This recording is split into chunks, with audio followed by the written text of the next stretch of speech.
Je vous souhaite la bienvenue à ce panel qui est à son 5e numéro et qui portera sur le thème la CEDEAO et la crise au Niger, la CEDEAO et la crise nigérienne. C'est un débat, c'est un sujet crucial pour l'avenir de la sous-région ouest-africaine et pour l'Afrique, sans doute, et même pour le monde. On aura le temps de le savoir avec les analyses et les perspectives de nos éminents experts qui sont en direct du Nigeria, de la France, du Niger et du Bénin. Ils seront, la discussion sera facilitée par Odilon Koukoubou, assistant de recherche au CIAF. Notre panel va se dérouler en 3 parties essentiellement. La première partie protocolaire verra tout à l'heure le président du CIAF dire son mot de bienvenue aux participants à ce panel. Ensuite, le modérateur va accueillir ses panélistes pour lancer la discussion. Et après, les participants pourront contribuer au débat et à la fin, nous allons conclure. Sans plus tarder, je voudrais prier Dr Expedi Ologou, président du CIAF, de prendre la parole pour son mot de bienvenue. Merci beaucoup, cher Vincent.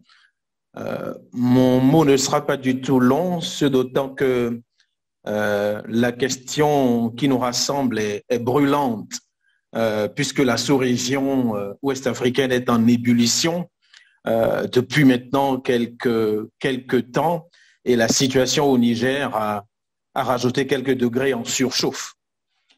Et nous avons, à propos de cette question nigérienne, peut-être même au-delà, sahélienne, voire ouest-africaine, nous avons autant de questions que d'avis sur ce qui est en cours, sur ce qui se joue au Niger, et par-delà au Sahel, et par-delà de l'Afrique de l'Ouest, et par-delà sur le continent, et par-delà dans le monde. Et ce n'est pas exagéré de dire que la situation actuelle nigérienne procède des grands chamboulements de notre époque. Et le CIAF, The Civic Academy for Africa's Future, est heureux d'accueillir et d'offrir cet espace d'échange sur le présent, l'avenir et le devenir de notre sous-région et du continent africain tout entier. Et cela correspond à la devise de notre think tank, penser et agir pour l'Afrique qui vient. Le CIAF, c'est une quarantaine de chercheurs, 6 équipes de recherche et des dizaines de publications depuis maintenant 5 ans. Et nous sommes vraiment heureux d'offrir ce 5e numéro du CIAF Panel sur la question nigérienne. Et je souhaiterais ne pas faire plus longue introduction afin de laisser place au débat, aux échanges et aux propositions pour une sortie de crise au Niger. Merci à tout le monde d'être là. Merci aux panélistes d'avoir fait honneur au CIAF et à Emmanuel Odilon Koukoubou maintenant de prendre le relais pour nous permettre de vivre des moments intenses, comme il est de coutume au CIAF, d'ébullition intellectuelle, de pensée et aussi d'action pour l'Afrique d'aujourd'hui et de demain. Merci beaucoup. Merci, Dr Ologou, président du CIAF, pour le mot de bienvenue et de présentation du CIAF. À présent, je vais m'éclipser, mais ce ne sera pas avant d'avoir introduit le modérateur de ce panel, M. Odilon Koukoubou. Emmanuel Odilon Koukoubou, il tient à ces 2 prénoms. Emmanuel Odilon Koukoubou est spécialiste des questions de sécurité, des politiques de sécurité dans le Sahel. Il est assistant de recherche au CIAF. Emmanuel Odilon Koukoubou, vous allez accueillir vos invités et lancer le débat. Je vous laisse la parole. Merci. Merci, cher Vincent. Merci à tout le monde. Bonsoir à tous. Je sais que le sujet qui nous réunit est un sujet assez passionnant, ou je dirais que c'est le sujet qui défraie la chronique ou bien qui anime nos passions, nos discussions depuis quelques jours. Quelques jours, bien évidemment, qu'il a plu à quelques militaires de déposer le président nigérien Mohamed Bazoum. Et dès les heures qui ont suivi, on a eu la réaction de la CEDEAO qui a été, je ne vais pas dire brutale, mais ferme. Et depuis lors, un bras de fer qui s'est ouvert et nous en sommes encore là, sans savoir où et quand est-ce que nous sortirons de cette crise. Et pour discuter de ce sujet, nous avons mobilisé 4 personnalités du monde scientifique, mais aussi du monde politique ou de l'analyse politique tout court, pour discuter de ce sujet, échanger et pourquoi pas imaginer les voies de sortie possibles. Je voudrais saluer et remercier Maître Mamadou Ismaïla Konaté, avocat au barreau du Mali et de Paris, ancien ministre de la Justice du Mali et président de l'UAP ZLECAf, qui a accepté d'être de ce panel. Cher maître, bonsoir. Bonsoir et mille merci encore au CIAF pour cette invitation à parler de ce sujet aussi délicat, aussi important que peut être l'avenir de la sous-région. Merci beaucoup à vous aussi d'avoir bien voulu accepter partager ce panel avec nous. Le second invité, Dr Alassane Abdourahimoun, qui est juriste, enseignant-chercheur à l'Université de Tawa. Cher docteur, bonsoir. Docteur Alassane Abdourahimoun, j'espère que la connexion au Niger nous permettra d'avoir bien évidemment le docteur dans cette discussion. En attendant de le revoir, je voudrais saluer le docteur Célestin Alessis Agbessi qui est du Bénin, qui est médecin, mais plutôt analyste politique avisé, président de la Fondation Agbessi. Docteur, bonsoir. Bonsoir, je remercie le CIAF et son président, Espidio Logo, de m'avoir invité à ce panel prestigieux pour discuter d'un sujet aussi brûlant, aussi intéressant pour toute l'Afrique, ne serait-ce que le Sahel et pourquoi pas le monde, puisque les bouleversements du Sahel ont un impact dans le monde entier, tout comme la guerre en Ukraine entre la Russie et l'Ukraine. Merci beaucoup. Merci docteur. Et le dernier panéliste, Ebenezer Oludamilare, qui nous rejoint depuis le Nigeria, analyste politique. Cher Ebenezer, bonsoir. Bonsoir à vous, bonsoir aux autres membres de panel. C'est un plaisir à moi d'être parmi vous aujourd'hui.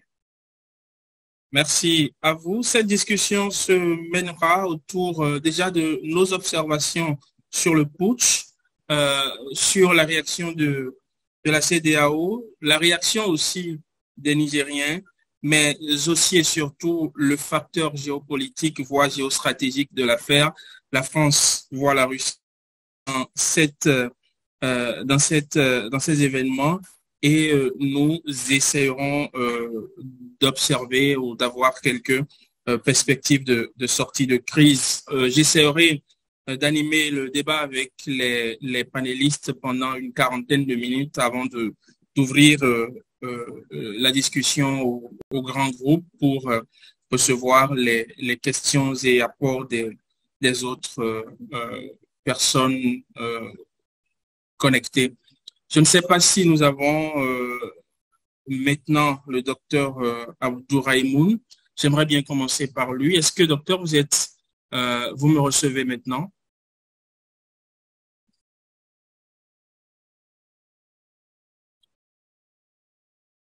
Bon, puisqu'il n'est pas là, je voudrais bien revenir vers vous, monsieur le ministre Konaté, pour vous demander, je pose la question comme ça, le coup d'État que nous avons observé au Niger, est-ce un coup d'État de trop ou plutôt on va voir cela comme un coup d'État inévitable?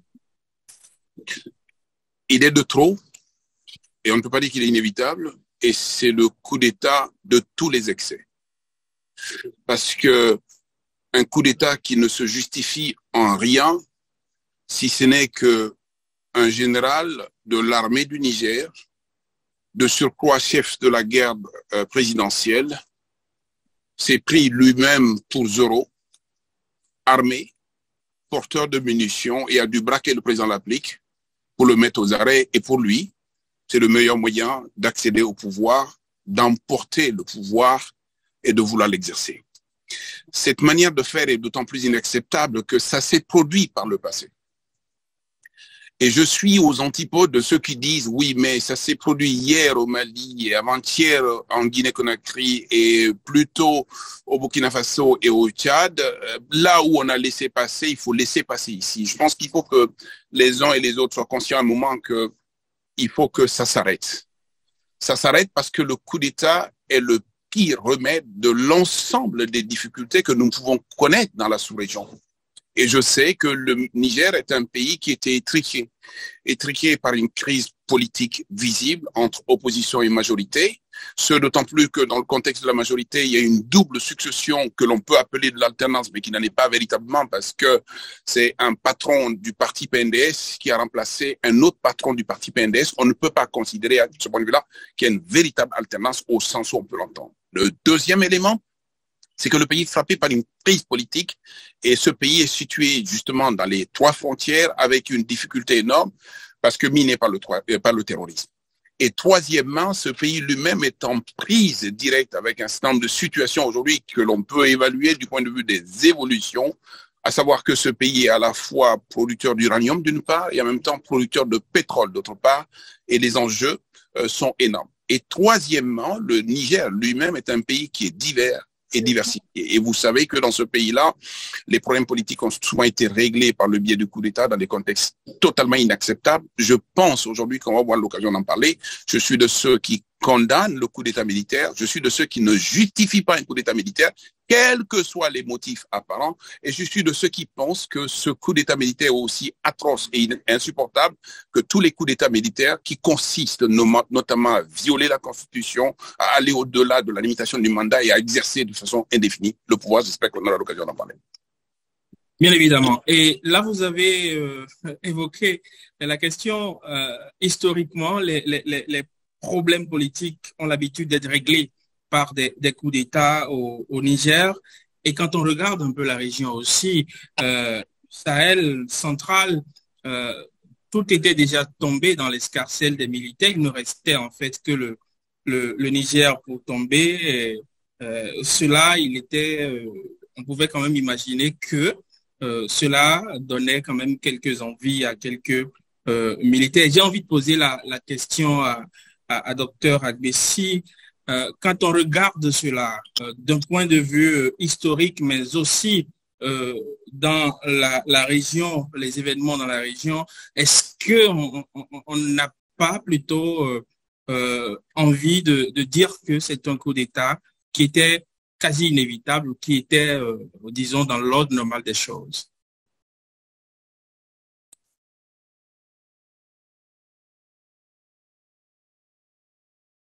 On ne vous entend pas, je ne sais pas si les autres vous entendent. Voilà. Là, vous m'entendez? Oui. Oui, je pense que Maître Mamadou Ismaïla a résumé globalement l'aspect historique. Et avant de commencer mon propos, je tiens à souligner une chose. Aucun coup d'État, je dis bien aucun coup d'État n'a de légitimité s'il n'apparaît pas comme nécessaire, indispensable pour la survie de la nation. Et en ce sens, le coup d'État au Niger, il faut le condamner.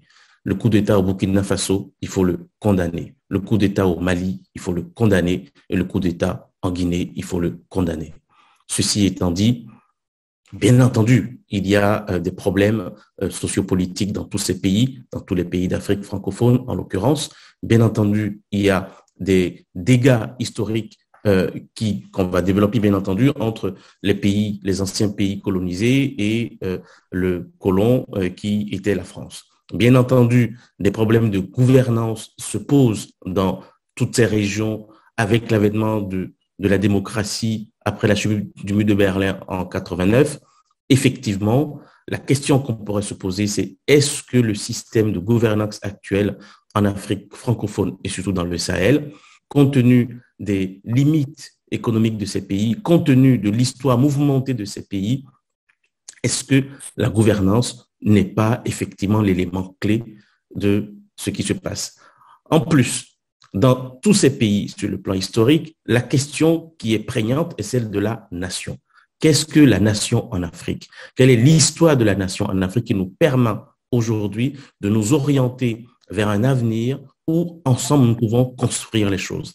Cela signifie que, en effet, de fil en aiguille, la déconstruction des États à laquelle nous assistons de manière, comme on dit, en live, est un facteur prédictif, effectivement, de la déconstruction des nations. Ainsi donc, pour répondre à la question que vous me posez, est-ce que les coups d'État, ce qui se succède aujourd'hui, étaient prévisibles? On pourrait répondre oui, puisque le fait est là, il est survenu. Les vraies raisons que nous devons absolument penser aujourd'hui pour trouver des solutions, c'est comment allons-nous construire les nations africaines de telle façon que nous puissions demain, pour la jeunesse, lui garantir un avenir meilleur. Je vous remercie. Merci beaucoup. Est-ce que le docteur Abdou Raïmoun arrive à nous entendre cette fois? Toujours pas. Et donc, Ah, parfait. Bonjour, je suis là, j'arrive à vous entendre. Merci. Finalement. Merci. Merci beaucoup. On va dire, on va remercier Dieu. Et là, j'ai une question pour vous. Comme ça, vous êtes au Niger et vous avez vécu ce coup d'État, même si je suppose, bon, vous êtes à Tawa, vous n'êtes pas à Niamey, mais ma question, c'est de savoir, est-ce que ce coup d'État était, du point de vue de la population, un coup d'État attendu, espéré ou appelé de leur vœu par les populations? Oula, question très difficile à répondre, hein? Je pense. Alors, est-ce qu'on peut dire au vu des réactions, c'est-à-dire 48 heures, je dirais, après le coup d'État, on a vu un déferlement de manifestations favorables au coup d'État. Mais est-ce à dire que c'était attendu ou bien espéré? Je ne pense pas. Je ne pense pas que en tout cas, ça n'était pas attendu au vu, je dirais, de l'histoire récente de notre pays et au vu, je dirais, d'une certaine accalmie politique qu'il y avait. Ce n'était pas attendu en tout cas. Maintenant, espérer, si on peut se hasarder à spéculer sur l'intention des manifestants, on peut dire qu'au moins une partie de la population espérait cela.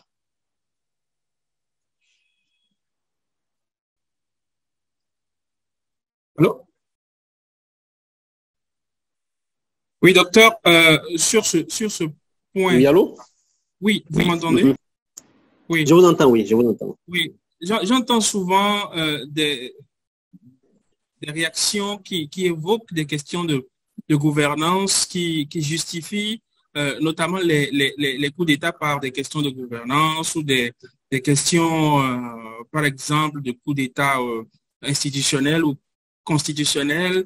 Quand on regarde quand même le cas nigérien, vous l'évoquiez, on sort quand même de 10 ans de stabilité avec une alternance, même si c'est le même parti qui se succède, mais en tout cas une alternance d'hommes à la tête de l'État. Tous les voyants étaient quand même au vert, notamment du point de vue d'élection ou démocratie au Niger.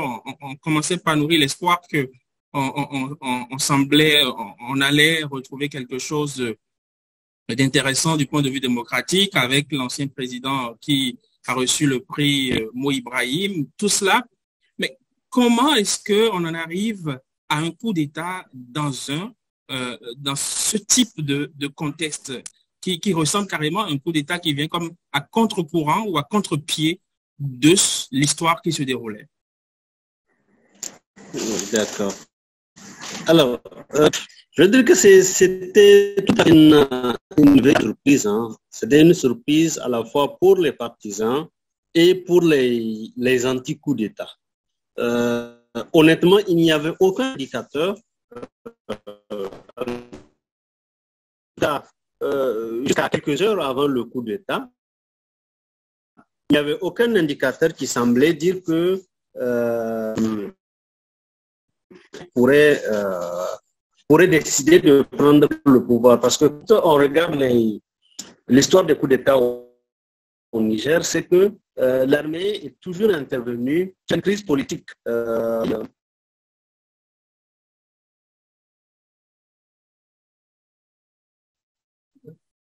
Allô? Politique au sommet et l'armée vient souvent comme une sorte de, je dirais, d'issue de secours.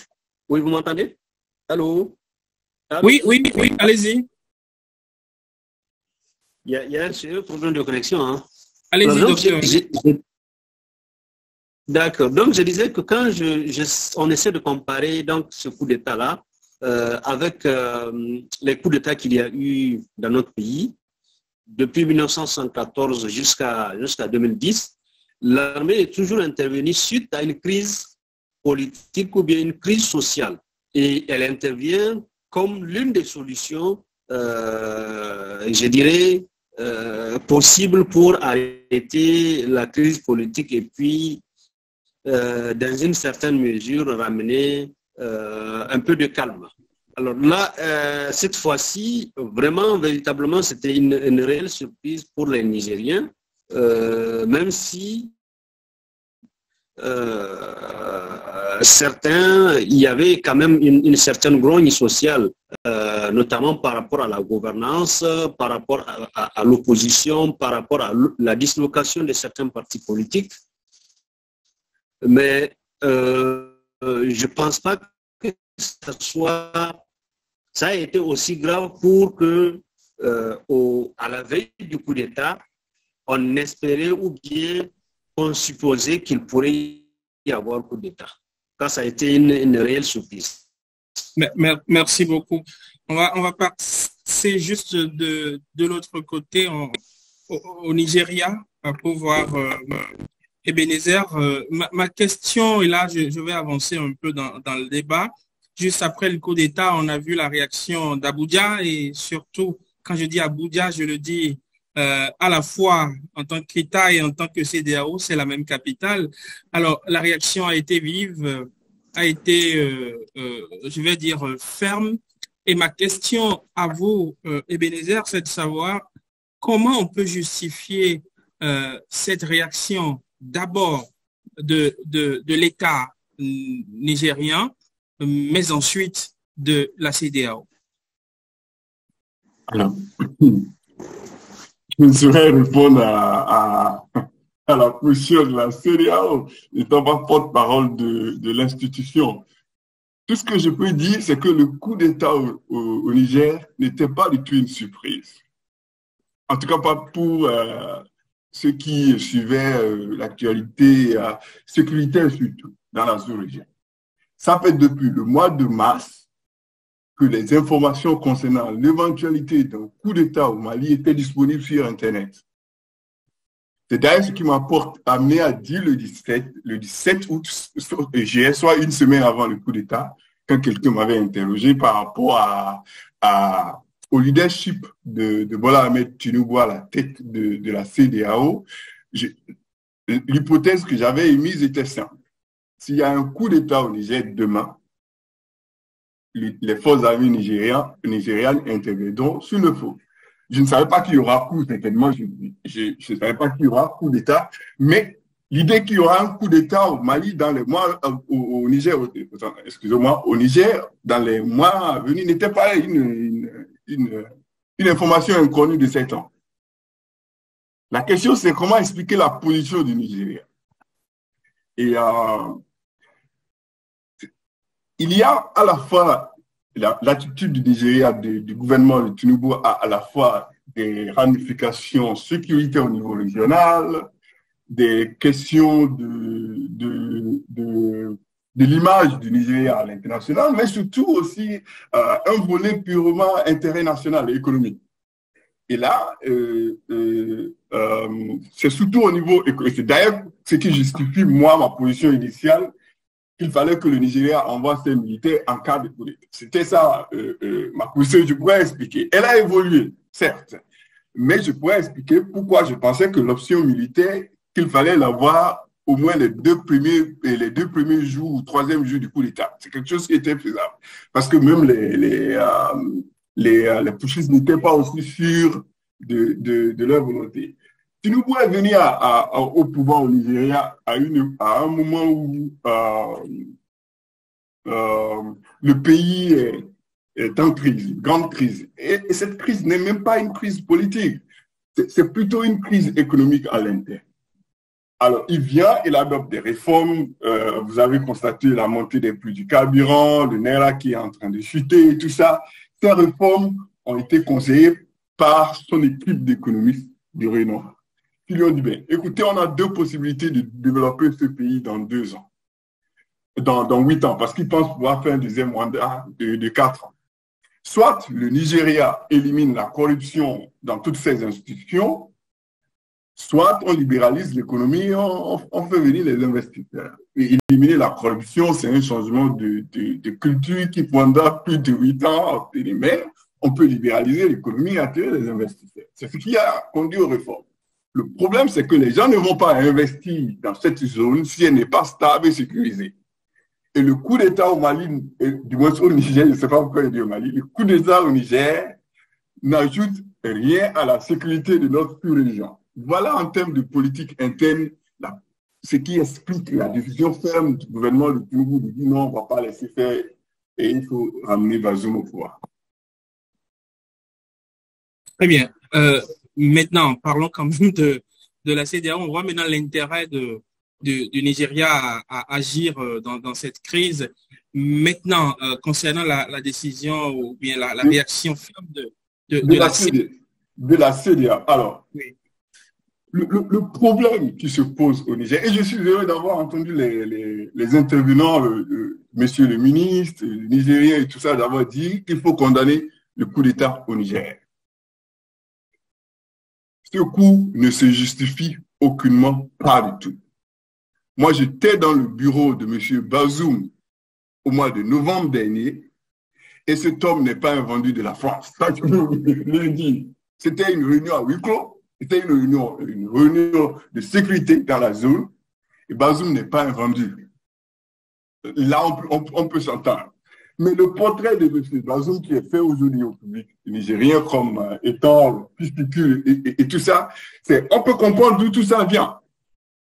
Par contre, pourquoi est-ce que la CEDEAO ne peut pas croiser les bras et laisser faire? On a vu ce qui s'est passé au Mali, ce qui s'est passé au Burkina Faso, ce qui se passe. Au fait, quand vous analysez la zone des 3 frontières, je n'ai pas expliqué pourquoi les analystes américains pensaient qu'il avait la possibilité d'avoir un coup d'État au Mali. Ça n'avait rien à voir avec la politique interne du Niger plutôt. C'était plutôt le volet sécuritaire. Et la question que les gens se posent ici, et d'ailleurs que certains qui sont intéressés à la question de la situation au Niger se posent au Nigeria et même au sein de la CEDEAO, est celle de savoir ces coups d'État-là vont-ils s'arrêter au Niger? Est-ce qu'il faut laisser faire au Niger et espérer que la même chose se répète dans un autre pays que je ne veux pas nommer ici? Et est-ce que ce n'est pas une façon même d'inspirer l'armée dans un pays comme le Niger? Ce n'est pas exclure tout ça. Donc, c'est face à cette situation, et la CEDEAO a une institution qui a pour mission de réduire le nombre de coups d'État de 3 à 0. Et c'est quand c'était la Guinée, le Mali et le Burkina. Maintenant, on est allé au lieu de 3 à 0, on va de 3 à 4. Et là, il fallait, c'est soit on est une institution qui fait la promotion de la démocratie et on tient ferme, soit on laisse faire les coups d'État et on assume les conséquences. Voilà ce qui Très bien. Mais sur ça, j'aimerais bien écouter Monsieur le ministre Konaté. On a quand même... ma question, c'est de savoir, est-ce que finalement aujourd'hui, la CEDEAO n'est pas victime de son relâchement à un moment donné? Après le Mali, il y a eu beaucoup de critiques contre la CEDEAO et on a constaté que dans les cas du Burkina et de la Guinée, la CEDEAO s'est voulue un peu plus pédagogique, n'a pas décidé des sanctions tout de suite. Et cela a dû donner, on va dire, envie aux Nigériens. Et le Niger qui tombe dans un coup d'État et la CEDEAO qui décide de redevenir tout d'un coup ferme.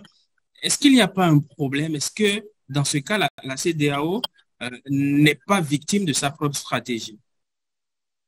Je ne sais pas si c'était une stratégie du point de vue de la CEDEAO. C'est simplement que les temps ont changé, les époques ont changé. Nous avons l'avantage aujourd'hui d'avoir un Nigeria reconstitué, refait autour du président Tinubu, qui est arrivé à la tête du Nigeria et bien évidemment qui a l'air de prendre à bras le corps la situation de la sous-région dans le cadre de la CEDEAO, ce qui n'était pas toujours le cas de ses prédécesseurs. Voilà une première situation. Et la deuxième situation est que le Nigeria est confronté par des problèmes de terrorisme au même titre que tous les pays du Sahel, parce que Boko Haram sévit également, ce qui fait qu'aujourd'hui, la difficulté des pays du Sahel est une difficulté qui est aussi perceptible pour les Nigériens. Troisième élément, notre interlocuteur nigérian l'a dit tout à l'heure, la perspective du président Tinubu pour les 4 années de sa présidence d'une part et éventuellement pour les 4 années renouvelées sur 8 ans est économique. Quand vous voyez aujourd'hui comment les Nigérians, pour la première fois, se transportent dans l'Afrique subsaharienne pour aller aujourd'hui investir dans des secteurs clés de l'économie, je pense qu'il n'est pas question pour les Nigérians aujourd'hui de prendre un risque par rapport à des territoires sur lesquels ils veulent investir, ils veulent écouler des marchandises dans le cadre de la ZLECAf. Il n'est pas question pour les Nigérians aujourd'hui de laisser des choses. Hier, je parle du Nigeria parce que c'est quand même le mastodonte aujourd'hui de la CEDEAO. Le deuxième élément, c'est qu'il est vrai, vous l'avez rappelé, il y a une série de coups d'État militaires pour lesquels la CEDEAO n'avait pas les mêmes moyens dont elle dispose aujourd'hui. Pour le Mali, ils sont rentrés dans un processus juridique, pour la Guinée également, et pour le Burkina Faso. Et dans tous les cas de figure, il y a eu des couacs qui dénotent de ce que les régimes militaires qui viennent dans le cadre des coups d'État, donc des renversements violents de régime, ne sont pas là comme des arbitres, mais ils sont là plutôt pour occuper de l'espace. De la même manière qu'on a une classe politique composée d'une majorité et d'une opposition, il faut compter avec les régimes militaires aujourd'hui dont la vocation première n'est pas de mettre de l'ordre dans l'arène politique, il s'installe. Je rappelle simplement qu'un des militaires lui-même au Niger, le président Maïna Sarr, qui a occupé l'espace, a voulu se maintenir, d'où le coup d'État qu'il a renversé dans des conditions assez tragiques. Véritablement, aujourd'hui, le rappel du droit est nécessaire et tous ceux qui, aujourd'hui, perdent du temps en indiquant oui, mais on ne peut pas réparer les conséquences du coup d'État avant d'avoir traité de la cause.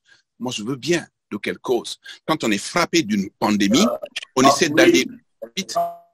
On essaie d'aller au plus vite, on essaie d'aller au plus près, et on essaie de donner les meilleurs moyens justement pour sauver tous ceux qui, malades, peuvent être sauvés et pour se séparer de tous ceux qui ne peuvent plus être sauvés, qui sont morts. Il est question aujourd'hui de rattraper les 11 voleurs qui sortent de la caserne d'Ali Baba et visiblement on n'en a pas pu rattraper tous les 11, on en a rattrapé 3 et les 3 qui ont été rattrapés ont le toupet de nous dire vous ne pouvez pas me prendre et me juger tant que les 9 autres ou les 8 autres n'ont pas été repris. Il faut savoir, et ça c'est pédagogique, il faut que les chercheurs arrivent à nous dire aujourd'hui, que le coup d'État est maléfique, qu'il n'a absolument rien réglé, encore moins au Niger, où il n'y a pas de mobile. Encore une fois, le mobile tient au fait qu'un général de l'armée a senti sa fin venir et a fait venir ses enfants, les a réunis et s'est emparé du pouvoir. Si ce procédé par lequel le général Tchani a pris le pouvoir prospère, après celui du Mali, après celui du Burkina Faso, après celui de la Guinée. Je ne suis pas oiseau de mauvais augure pour dire que ça va encore pousser, mais on a déjà, dans le cadre de la CEDEAO, un cartel de 4 régimes militaires, de 4 colonels généraux et capitaines qui sont à la tête de nos États. Où est la vocation démocratique que nous nous sommes fixés?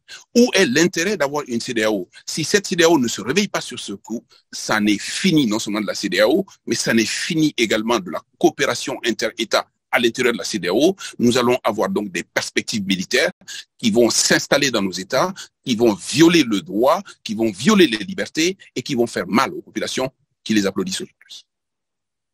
Merci beaucoup. Docteur Agbessi, j'ai une question. On a évoqué tout à l'heure quel pouvait être l'intérêt du Nigeria. Et au sein de la CEDEAO, ce qui est observé, c'est qu'il y a quand même quelques États qui sont cités ou bien qui sont observés au devant de la scène, notamment le Sénégal, la Côte d'Ivoire, mais et aussi le Bénin. Ma question, c'est de savoir qu'est-ce qui peut justifier, quels sont les intérêts qui guident, par exemple, la réaction ou bien l'engagement assez affiché de ces 3 États, au-delà du Nigeria. Bien sûr que chaque État a des intérêts divergents dans la perspective d'un coup d'État au Niger. Si on prend l'exemple du Bénin, le Bénin a une frontière directe limitée par le fleuve Niger avec le Niger. Le Bénin a une coopération ancienne avec le Niger à travers plusieurs compagnies, par exemple l'organisation commune Bénin-Niger qui est le chemin de fer qui, je le rappelle, le Niger est un pays enclavé.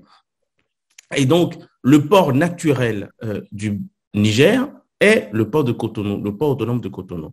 Et nous voyons très bien qu'avec la découverte du pétrole, par exemple, au Niger, le pipeline et le gazoduc passeront d'abord, et ça a déjà été acté, ça a commencé à être construit par le Bénin pour l'extérieur. Il y a aussi, bien entendu, si on prend l'Algérie, il y a aussi un projet de pipeline entre le Niger, le Nigeria et l'Algérie.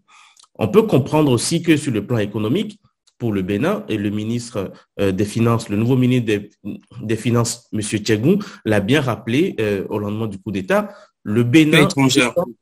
Le ministre des Affaires étrangères, excusez-moi. Le Bénin dépend, en tout cas le port du Bénin dépend pour une grande partie, une très large partie, 70% des ressources actuelles, du transit et des importations pour le Niger. Si on prend par ailleurs d'autres pays comme le Sénégal, nous voyons très bien l'activisme du président Macky Sall, qui aussi est dans une situation intérieure politique assez compliquée avec le cas Sonko. Et enfin, la Côte d'Ivoire, pour rappeler encore une fois que tous les coups d'État, aussi constitutionnels qu'ils soient, sont illégaux.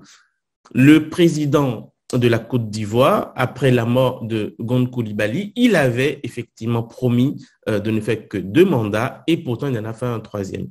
Nous voyons très bien que les intérêts divergents de tous ces États, sur le plan économique pour le Bénin, avec l'arrivée de la manne du pétrole, avec la stabilité au niveau des frontières, puisque au Bénin, il y a aussi le djihadisme dans le nord du Bénin, il y a du terrorisme des groupes armés non identifiés ou des groupes armés terroristes au niveau du Bénin, donc au niveau de la frontière avec le Niger. Avec le Sénégal, il y a effectivement l'émergence d'une jeunesse qui est toute prête à défier le pouvoir et considérer finalement Macky Sall comme une marionnette de la France, de la même manière en Côte d'Ivoire. Donc, si je résume, il y a 2 façons de voir les choses. La première façon, c'est de le voir sur le plan économique ou sur le plan de l'intégration régionale et sous-régionale. Et la deuxième manière, c'est de se dire que les intérêts de plusieurs parties prenantes est la vision que la jeunesse peut avoir d'eux comme des marionnettes du pays colonisateur. Et c'est un grand problème en Afrique de l'Ouest aujourd'hui. Je vais aller dans le sens des autres intervenants en mettant en garde que nous ne pouvons pas, nous ne devons pas, nous qui pouvons avoir un avis, quel qu'il soit d'ailleurs, considérer que quitter ou en tout cas critiquer et même critiquer durement avec passion et avec force la politique ou les politiques étrangères de la France, par exemple, qui mènent plusieurs poids et plusieurs mesures. Au Tchad, par exemple, le coup d'État n'a pas été condamné. Pour Alpha Condé, avec le coup d'État en Guinée, il y a eu un flottement, bien entendu, puisque Alpha Condé, il voulait faire un mandat de trop. Il y a eu le coup d'État, ça a été dit et redit. En Côte d'Ivoire, c'est la même chose. Donc, la jeunesse africaine aujourd'hui a conscience, elle a pris conscience de son importance, elle a pris conscience de sa force, elle a pris conscience finalement qu'elle est un élément qui peut avoir son mot à dire dans les systèmes démocratiques, entre parenthèses, ou post-démocratiques de nos régions. Et ensuite, sur le plan économique, aujourd'hui en Afrique, nous voyons émerger une classe moyenne. En plus, avec une grande paupérisation de la classe la plus inférieure. Cela crée des conflits sociaux majeurs. Cela crée des conflits sociaux majeurs. Cela crée, avec l'immigration, et c'est aussi un problème extrêmement important au niveau de nos pays, une migration d'une jeunesse qui n'a pas d'avenir, qui ne voit aucun avenir projeté devant lui. Nous voyons effectivement, sur le plan de la présence de l'État, de la nécessité de la construction de nos États et de nos nations, l'absence dans toutes ces zones, parfois reculées, même parfois dans la présence des institutions de l'État comme les centres de santé, comme les écoles. Et donc, tous ces problèmes, toutes ces considérations sociales et éducatives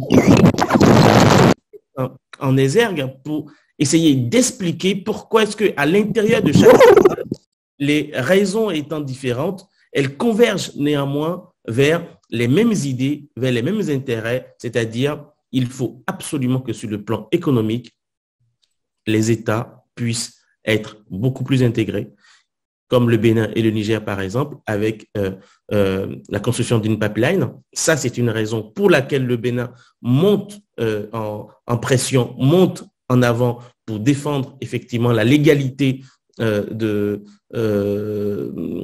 président Bazoum. J'ouvre une toute petite parenthèse, une toute petite. Donne-moi 30 secondes. Rapidement.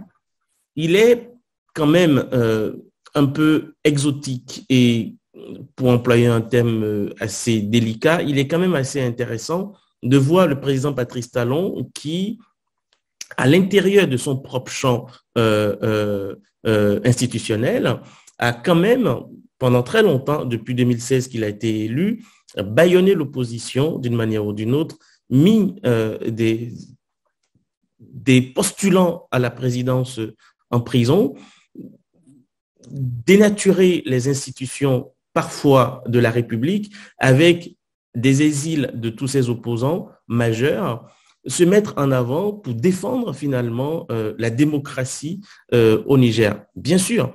Et c'est aussi cela que la jeunesse africaine reproche à nos chefs d'État, c'est-à-dire l'idée même que la manière dont ils gouvernent eux-mêmes, et c'est cela la malgouvernance, la manière dont ils gouvernent eux-mêmes arrive à les mettre en place avec de grandes idées qu'ils veulent avoir, alors qu'en réalité, à l'intérieur de leur propre pays, à l'exclusion de Tinubu qui vient d'arriver, en échec, finalement, les grandes idées qu'ils veulent défendre.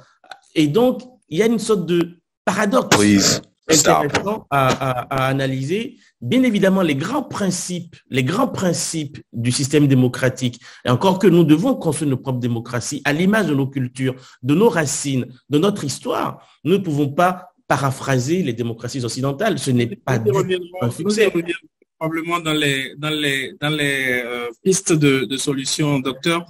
J'aimerais repartir, je vais le dire, à Tawa, pour voir si le docteur Abdourahimoun est toujours avec nous. J'aimerais lui demander comment on peut comprendre que au lendemain de ce coup d'État ici présenté par les uns et les autres comme un coup d'État par convenance personnelle, on en arrive à se retrouver dans un discours totalement anti-impérialiste, anti-France. Comment est-ce que cela peut se justifier aujourd'hui? Est-ce que on est plutôt dans un système où c'est un discours qui marche et donc on surfe sur ça, ou est-ce que ceux qui sont au pouvoir aujourd'hui au Niger croient vraiment en cette idéologie ou en ce discours?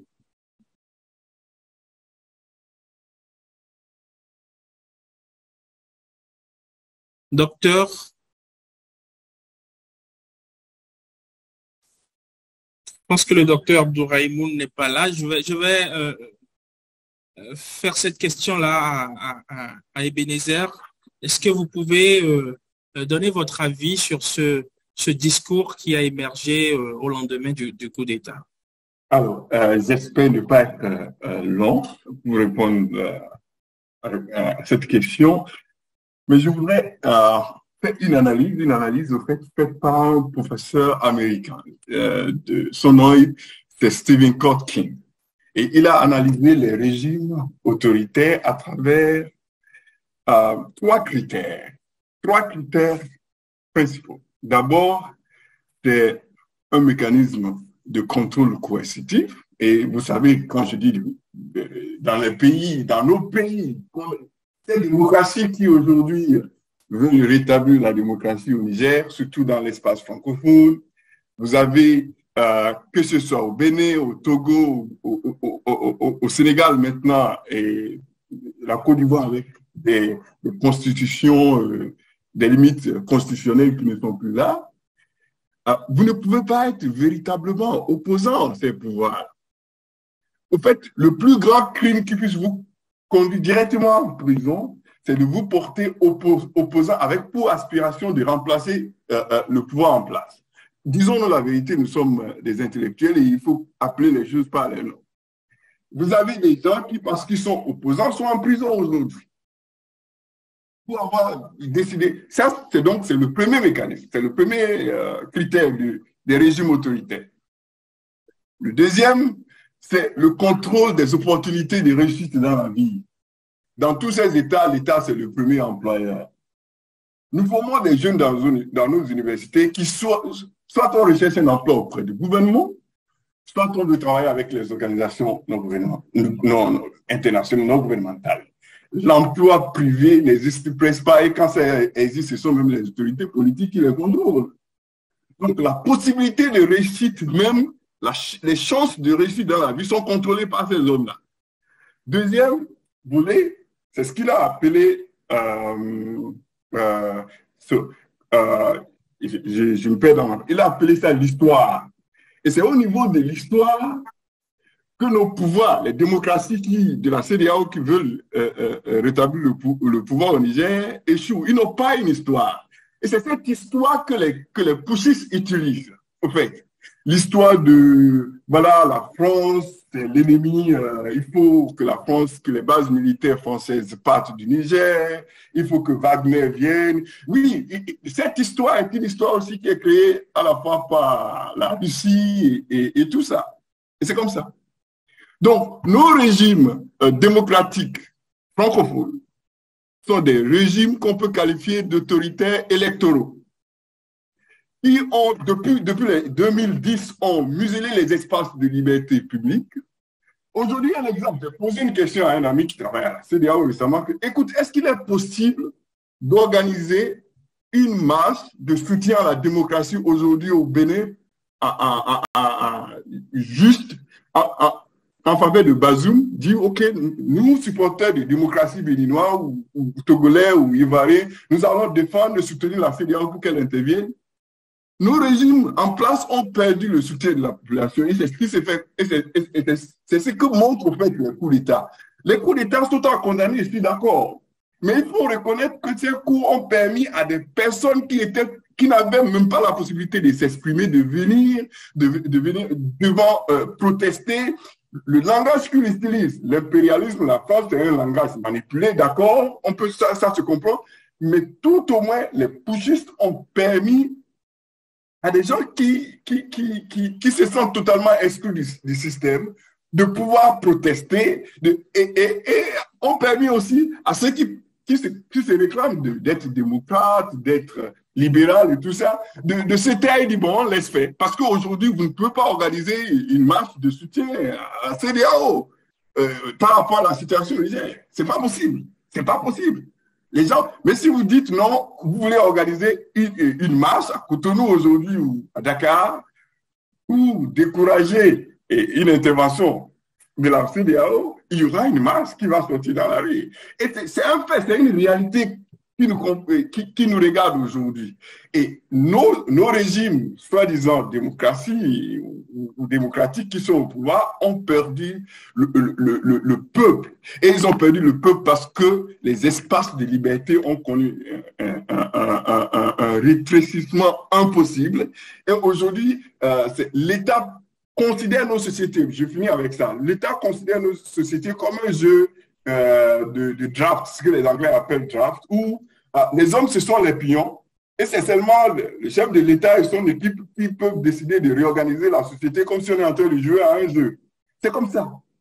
C'est comme ça que ça se passe depuis, et ça continue, ça continue, ça continue. On est en face de la situation où on est aujourd'hui. Quand les gens réclament le départ de la France, ce n'est pas un phénomène nouveau. Tous les gens qui veulent avoir le pouvoir auprès des gens qui sont pauvres, auprès d'une masse pauvre, les rencontrent une seule histoire partout dans le monde. Hein. Et c'est une histoire de tous les temps. Vous êtes pauvre parce que c'est la faute de l'autre. Et l'autre chez nous aujourd'hui, c'est la France. C'est comme ça. Mais je vais vous donner un exemple simple pour finir. J'ai entendu parler de, oui, la France avec Areva à l'uranium. J'ai demandé à un ami, le marché mondial de l'uranium, c'est combien? Combien ça vaut? Quelle est la part du Niger dans ce grand marché de l'uranium? Lorsque vous posez les questions en ces termes, on dit oui, je ne sais pas. Je dis, mais vous dites que la France est là à cause de l'uranium? Posez-vous la question, la part de l'uranium au niveau mondial, ce marché-là, ça vaut combien? Et quelle est la part du Niger dedans? Vous verrez que le problème du Niger est pauvre à cause de la... Je ne dis pas que la France est un ange et que voilà, ses comportements en Afrique sont nécessairement parfaits, mais nos problèmes sont loin d'être... la France ne me paraît pas être la cause de nos problèmes. La cause de nos problèmes, c'est que nous avons des hommes qui ont envie de se sentir grands, et quand ils arrivent à la tête du pouvoir, par des processus démocratiques, ils disent, voilà, nous sommes ici, c'est nous qui sommes là et personne d'autre. Et c'est ce qui fait que, autrement, ils légitiment même les coups d'État. Parce que les coups d'État viennent de la même manière. En fait, les soldats ne proposent aucune solution différente. Ils disent, comme le disent nos chefs d'État qui ferment les opposants aujourd'hui, que oui, nous autres, nous sommes en mesure d'apporter une solution. Et c'est eux, c'est ces soldats, ces pushistes, qu'on le veuille ou non, c'est eux qui demandent à la foule de descendre dans la rue. On n'organise pas des marches de soutien à Bazoum au Niger, peut-être parce que les espaces de liberté sont limités. Mais la marche aurait pu lieu à Dakar, elle aurait pu lieu à Abidjan, elle aurait pu lieu à Lomé, elle aurait pu lieu à Cotonou, ou encore à Abuja. Mais vous ne pouvez pas demander aux gens de descendre dans la rue pour soutenir la CEDEAO et intervenir au Niger. Et la CEDEAO et nos pays, parce que la CEDEAO, c'est d'abord les pays, c'est d'abord ces pays, ces États membres, c'est que grâce à la politique interne même de ces États membres, la CEDEAO a perdu le soutien de son peuple. Et c'est qu'est-ce que cela signifie pour l'avenir de notre sous-région? C'est à cette question-là qu'il faut réfléchir. Oui. D'accord. Est-ce que le docteur Abdourahimoun est de retour? Je ferai l'effort à chaque fois espérant le retrouver. Non, je vais repartir à Paris. Monsieur le ministre, pour vous écouter encore une fois sur cette question de la France, notamment l'anti-France aujourd'hui provoque des coups d'État, valide des coups d'État, et on peut dire c'est un sentiment qui grandit dans la zone, et il est aujourd'hui dénoncé une sorte de on va pas dire coopération, mais carrément une sorte de soumission de la CEDEAO à opposition française, la CEDEAO observée comme une sorte de marionnette désormais aux mains de Paris. Est-ce que vous comprenez, je le dis comme ça, vous comprenez ces récriminations, ces observations ou critiques à l'égard de la CEDEAO? Oui, ça se comprend, et ça se comprend, mais fort bien, parce que d'abord, nous avons des attitudes critiques au sens d'attitudes complexées vis-à-vis de la France. Chaque chef d'État, lorsqu'il décide d'être candidat à la tête ou non du parti dominant, se sent obligé d'avoir un contact au ministère des Affaires étrangères français ou à l'Élysée. Et chaque candidat, entre le premier et le deuxième tour, vient en confirmation de cette candidature, non plus auprès de populations électrices, mais plutôt en France. Et chaque Africain, notamment francophone, à la limite, engroupé, a du mal à assumer ses liens avec la France, alors même qu'individuellement, chacun se rappelle qu'il a un ami français de longue date, qu'il peut régler tel et tel problème à Paris et qu'il a des entrées ou à l'Élysée ou au Quai d'Orsay. Cette manière de faire de gens éduqués, lettrés, ouverts au monde peut être extrêmement gênant dans notre contrée africaine parce que c'est synonyme justement d'incapacité de mettre en avant l'intérêt général africain pour mettre en avant un intérêt particulier. Et c'est souvent en rapport avec les collusions, justement, avec les groupes privés, pour aller faire des affaires sur le dos de l'État lorsqu'on est ministre, lorsqu'on est Premier ministre, lorsqu'on est président de la République. Imaginez-vous comment un Kémy Séba, mais noir de noir, originaire d'Afrique, qui a quasiment tout fait en France ou en Europe, je ne connais pas trop bien son histoire, Nathalie Yamb, peuvent se retourner pour aller parler de souveraineté alors que leur substance est à la fois occidentale, française ou européenne. Et c'est ça le paradoxe, parce que c'est le dernier tournant justement de la prise en main au titre de la décolonisation. Achille Mbembe l'a dit, que le combat qui se mène aujourd'hui est le combat du dernier round qui nous permet de pointer du doigt la France. La France aujourd'hui, dans le cadre de sa mission de civilisation et d'évangélisation, est terminée. La France des présences militaires contre le gré des gens est terminée. La France de la coopération militaire est terminée. Les États africains, les pays africains, les nations africaines prétendent aujourd'hui se prendre en main et s'exercer eux-mêmes, même si dans beaucoup de cas, nous avons encore beaucoup d'efforts à faire. C'est une parenthèse qu'il faut vite fermer, mais elle n'est pas nulle pendant très longtemps. Nous l'avons niée, nous l'avons ignorée lorsque les gens descendent dans la rue pour dire à bas la France et instinctivement sortir un drapeau russe. Vous voyez le paradoxe. C'est cette présence française dans le temps. C'est cette manière de faire la politique française aujourd'hui. Et c'est aussi, et il faut le dire, cette arrogance française qui n'est incarnée par personne d'autre que le chef de l'État actuel, qui est le pire des Français lorsqu'il l'ouvre, personne en Afrique ne veut ni le supporter, ne veut ni l'écouter, et il est à l'origine de beaucoup de dérapages, y compris ces chefs d'État qui n'ont pas souvent fixé les limites. Pour rappeler simplement dans le cadre de la relation avec la France, nous aussi nous voulons exister.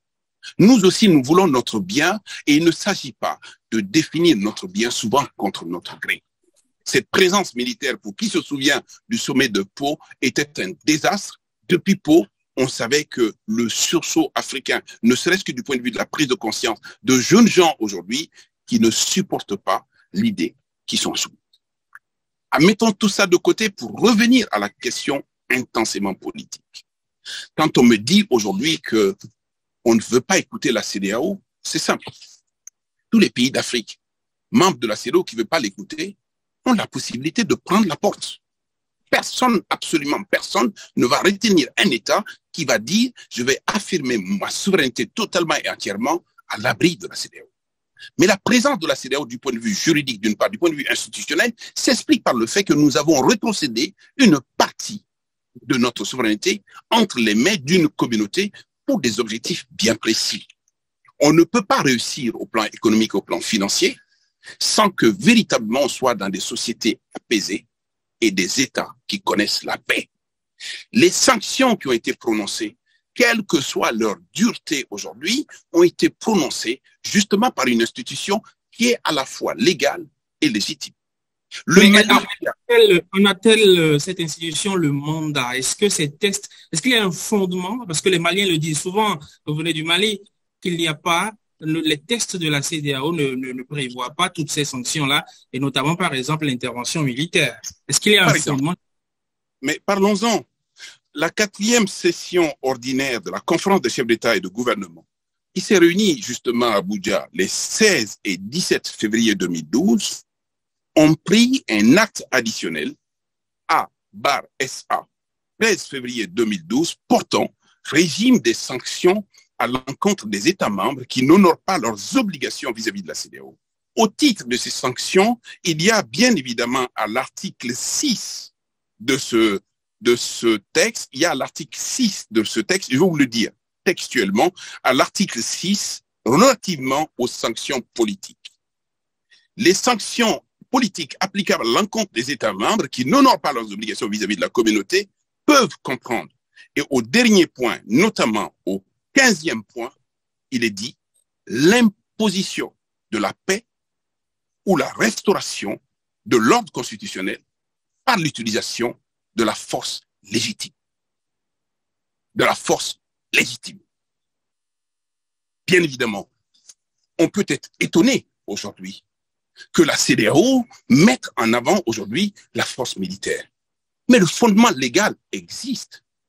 Moi, je suis anti-militaire.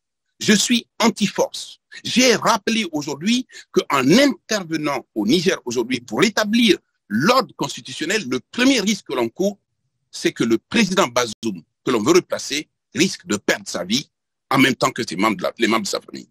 Et deuxièmement, cette intervention militaire impactera négativement d'abord sur les populations de Niamey, parce que l'intervention aura lieu ici, et en dehors des populations de Niamey, sur les populations du Niger. Et troisièmement, le risque, il est évident que nous allons ouvrir des braises dont on sait aujourd'hui d'où ça part, et on ne sait pas les conséquences, parce que nous sommes en train de supporter encore les conséquences de la mort inacceptable du président Kadhafi.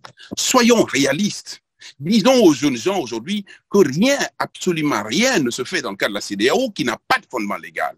On peut mettre en cause, je termine, le côté excessif des sanctions, mais les bases juridiques existent. Elles ne sont pas contestables. J'ai lu beaucoup d'écrits aujourd'hui qui font une impasse totale justement sur ce acte-là additionnel qui a été quand même signé par l'ensemble des chefs d'État ou leurs représentants. Merci, maître, cher ministre. Je pense que là, on a fait environ 1 heure. On va ouvrir la discussion. Je vois que ça bouge beaucoup, ça discute beaucoup dans le chat. Ça démontre l'intérêt des uns et des autres pour le sujet. Je pense qu'on va ouvrir la discussion aux participants pour poser leurs questions et peut-être avoir quelques commentaires aussi, voire une personne. Si vous voulez intervenir, merci de lever la main juste en cliquant. Je vois Rodrigue Vigny-Nukentaou qui veut intervenir. Nous allons essayer, pour permettre à beaucoup de personnes d'intervenir, nous sommes une centaine, d'être bref. Donc, si c'est des questions, allez directement aux questions. Si c'est un commentaire à faire, vous le faites rapidement en 1 minute. Pour qu'on puisse avancer. Rodrigue. Ok, merci beaucoup. Moi, c'est Rodrigue Kento, j'habite à Stockholm, en Suède. Et j'espère que vous me recevez. Très bien. Ok, d'accord. Donc, bon, je suis entré dans le débat un peu tard, mais le prédécesseur, celui qui vient le monsieur qui vient de parler, quand il a parlé de la légalité de l'intervention de la CEDEAO, moi, j'ai écouté, il y a de cela quelques jours, un membre de la CEDEAO qui expliquait qu'il y a une commission au niveau de la CEDEAO. Et quand vraiment il y a intervention, bien s'il y a quelque chose qui se passe, c'est cette commission-là qui étudie et qui décide s'il faut vraiment intervenir ou pas. Donc, dans cette vidéo, je pense que c'est un ministre béninois, un ancien ministre, j'ai oublié son nom. Donc, il disait que eux, ils n'ont pas été, personne ne les a contactés. C'est un membre du Parlement de la CEDEAO. Ouais, un membre, oui, voilà. Donc, il a dit que normalement... Votre question, s'il vous plaît. Oui, moi, là, c'est juste dire que normalement, cette intervention a été faite sans l'accord du peuple. Et c'est ces gens-là qui représentent le peuple. Et secondo, moi, je pense que ce qui se passe aujourd'hui, il est important de prendre en compte ce que le peuple du Niger veut, ce que les Africains veulent. Et moi, c'est quel est vraiment l'intérêt de la CEDEAO dans cette intervention. Très bien. On va passer au suivant. Alassane Soufouyanou.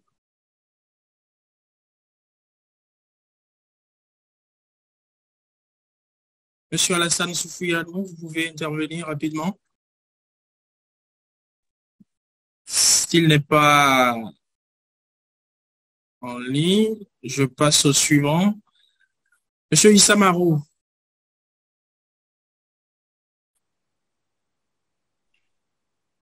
Vous m'entendez? Bonsoir. Oui, bonsoir.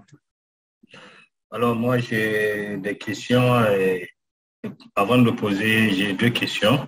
Avant de poser ma question, je voudrais un peu aussi apporter une petite contribution parce que nous, actuellement, qui sommes au Niger, aujourd'hui, cette situation, on cherche d'abord à comprendre cette façon de la CEDEAO de vouloir bien et bien mener cette intervention. On a cherché des bases légales qui se basent sur le protocole A/SP1/1201, mais dans cette démarche même, sur ce protocole-là, on se rend compte qu'on est en train d'ignorer même les parlementaires, alors que ce même protocole fait cas du respect de ces procédures à travers la consultation des parlements. Aujourd'hui, la question qu'on se pose, si cette intervention réellement c'est pour restaurer le président Bazoum Mohamed qui a été déçu, est-ce qu'ils ont pensé aux conséquences, le nombre de morts qu'il y aura? Parce que vous savez, Niamey est un carrefour qui regroupe pratiquement toutes les communautés de la CEDEAO. Niamey fait plus de 2 millions d'habitants.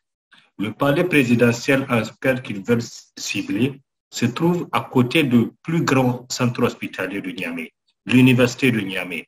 Des bases, des camps militaires se trouvent à côté où il y a des familles. Est-ce qu'ils ont pris le soin de tout voir? Est-ce que ils pensent que ces militaires-là aussi vont croiser les bras et les attendre? Voilà tout ce qu'on est en train de voir pour voir qu'il faut on privilégie le dialogue.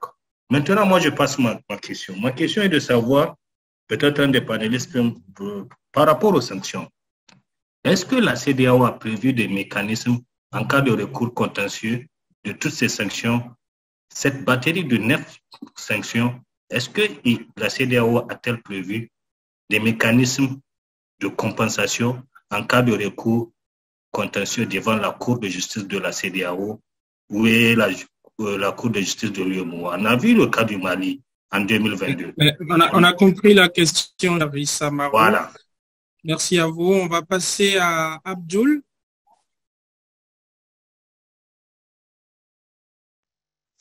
Alors, est-ce que je peux intervenir, s'il vous plaît? Et allez-y. D'accord. Merci, monsieur le modérateur. Désolé, je n'ai pas pu vous suivre parce que j'avais un sérieux problème de connexion. Alors, je voudrais intervenir par rapport, rebondir justement sur le dernier aspect qui a été abordé par le ministre, c'est-à-dire la légalité de l'intervention de la CEDEAO. C'est vrai, les commentaires qui reviennent très souvent, c'est la CEDEAO n'a pas le droit ou bien elle n'a aucune règle juridique qui lui permette d'intervenir. Alors que ça n'en est rien. Depuis le traité même de la CEDEAO évoque la question de la sécurité régionale, c'est-à-dire il évoque la question de la sécurité régionale et fait de la CEDEAO comme, je dirais, gardien de la sécurité régionale, non seulement en termes de lutte contre la criminalité, mais surtout dans le cadre des conflits intra- et interétatiques. Plus tard, avec les protocoles justement de 99, le protocole de 99 et son protocole additionnel de 2001, la question du renversement de président régulièrement élu a été évoquée clairement. Et je laisse la parole au texte de la CEDEAO pour répondre à cette question-là sur la question de la légalité. Article 25 donc, du protocole relatif au mécanisme de prévention, de gestion, de règlement des conflits, de maintien de la paix et de la sécurité du 10 décembre 1999. Donc, article 25, alinéa E. Donc, conditions de mise en œuvre. En cas de renversement ou de tentative de renversement d'un gouvernement démocratiquement élu. Pour moi, on est exactement dans cette situation-là. On est exactement dans cette situation et d'aucuns disent que la CEDEAO aurait dû avoir l'autorisation du Conseil de sécurité de l'ONU pour intervenir. Et je m'inscris, je dirais, en faux dans cette perspective parce que les mécanismes prévus sont de plusieurs ordres. Il y a des interventions qui sont prévues à l'initiative de l'ONU ou bien celles à l'initiative de l'OIA. Et ici, nous sommes dans une initiative propre à la CEDEAO. Et la seule obligation qui est faite par les textes de la CEDEAO, c'est l'obligation d'information. C'est-à-dire la CEDEAO, dans ces textes, s'oblige à informer l'Union africaine et l'Organisation des Nations Unies. Très bien, merci cher Alassane. Je peux prendre la parole. On va donner la parole à Abdoul cette fois-ci. Okay. Bonsoir à tous les panélistes. Moi, c'est Abdoulaye Karimou. Je vous appelle j'interviens depuis la France. Je suis nigérien. Donc, moi, j'ai écouté tous les panélistes avec beaucoup d'arguments et qu'ils ont donné pour éclairer notre lanterne. Mais j'ai écouté également les intérêts du Nigeria, du Bénin. Et je regrette quand même de ne pas avoir entendu les intérêts des Nigériens dans tout ça, qui sont les principaux concernés. Et c'est mon premier regret et j'aurais voulu que l'enseignant-chercheur de l'Université d'Ottawa puisse avoir une meilleure connexion pour pouvoir intervenir, donner l'avis sur le Niger. Maintenant, ma question, c'est M. Konaté nous a donné les bases juridiques sur lesquelles la CEDEAO est autorisée à faire cette intervention. Mais je me pose la question, où étaient ces bases juridiques lorsqu'il y a eu tous les renversements constitutionnels en Côte d'Ivoire, en Guinée et au Mali? Pourquoi la CEDEAO n'avait pas pensé à ces textes-là? C'est seulement maintenant que la CEDEAO se rappelle que ces textes existent.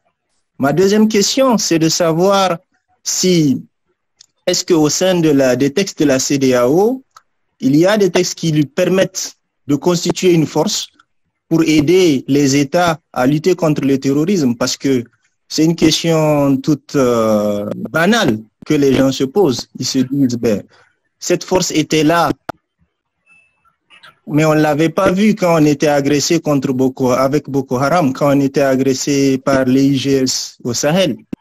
Où est-ce que cette force était? Donc, la question est de savoir si juridiquement la CEDEAO avait le droit de pouvoir constituer une force et d'aider les pays sahéliens à combattre le terrorisme.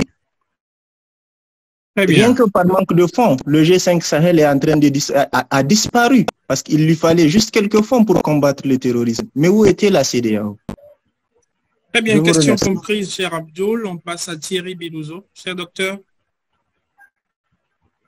Oui, merci beaucoup, merci infiniment. Je voudrais juste réagir rapidement sur la question des fondements de l'action de la CEDEAO, notamment une éventuelle intervention militaire. Alors, nous savons tous que si aujourd'hui le Conseil de sécurité des Nations Unies prenait une résolution dans laquelle il constate que la situation au Niger est une menace à la paix et à la sécurité régionale, elle pourrait donc autoriser donc une intervention militaire dans une sorte de régionalisation du métier de la paix. Et donc la CEDEAO serait autorisée, légitime à intervenir militairement. Mais je voudrais davantage m'intéresser au rôle des juridictions régionales, notamment la Cour de justice de la CEDEAO. Si pour un instant, je voudrais peut-être écouter les panélistes sur la question, un instant que la Cour de la CEDEAO prenait une décision dans laquelle elle constate que le coup d'État militaire survenu est une violation de la Constitution nigérienne et que le fait de détenir le président Bazoum est une violation de ses droits, qu'elle en appelle à un rétablissement de la situation, est-ce que ça va davantage légitimer l'action de la CEDEAO ou au contraire, si elle va dans un sens contraire, par exemple, est-ce que ça lie d'une façon ou d'une autre l'action de la CEDEAO? Très bien. Merci, docteur. Abdul Aziz Ahmadou. Oui, bonsoir. Vous allez bien? Très bien, allez-y. Oui, je m'excuse beaucoup parce que moi, j'ai un problème d'électricité ici. Je suis malien, je suis à Bamako. Je suis économiste de formation. J'ai eu votre lien par l'intermédiaire d'un ami. Donc, je salue vos panélistes, je salue tous les participants. Donc, comme je dis, moi, j'ai pris 1 heure de temps de retard. Je n'ai pas entendu l'intervention des panélistes. Maintenant, moi, j'ai une ou deux questions pour ne pas vraiment abuser parce que je vois qu'il y a beaucoup de gens. Donc, maintenant, moi, ma première question que je vais poser, par exemple, au ministre Konaté, est-ce que, comment on appelle, à l'état actuel où on est, est-ce qu'on est je pense que c'est en 84 que Thomas disait qu'à la prochaine session, ils vont soit présenter un acte de décès, soit un acte de naissance. Est-ce que cette fois-ci, ce n'est pas l'acte de décès de la CEDEAO? Parce que je vois par exemple des décisions qui sont prises qui n'ont rien à voir avec la CEDEAO. Par exemple, le fait que le Nigeria a coupé son électricité au Niger, ça n'encourage pas l'intégration économique qui est quand même le fondement même de la CEDEAO. Ça n'encourage pas aussi d'autres initiatives de ces cas. La deuxième question, s'il vous plaît, la deuxième question. Ma deuxième question. Quelle est la base légale ou bien la base juridique de l'intervention que la CEDEAO Nous avons déjà fait cette question, cher Abdul. Et surtout que ça va en porte-à-faux avec l'article 53 de la Charte des Nations Unies. Merci beaucoup. Très bien. Mystère Dénotin.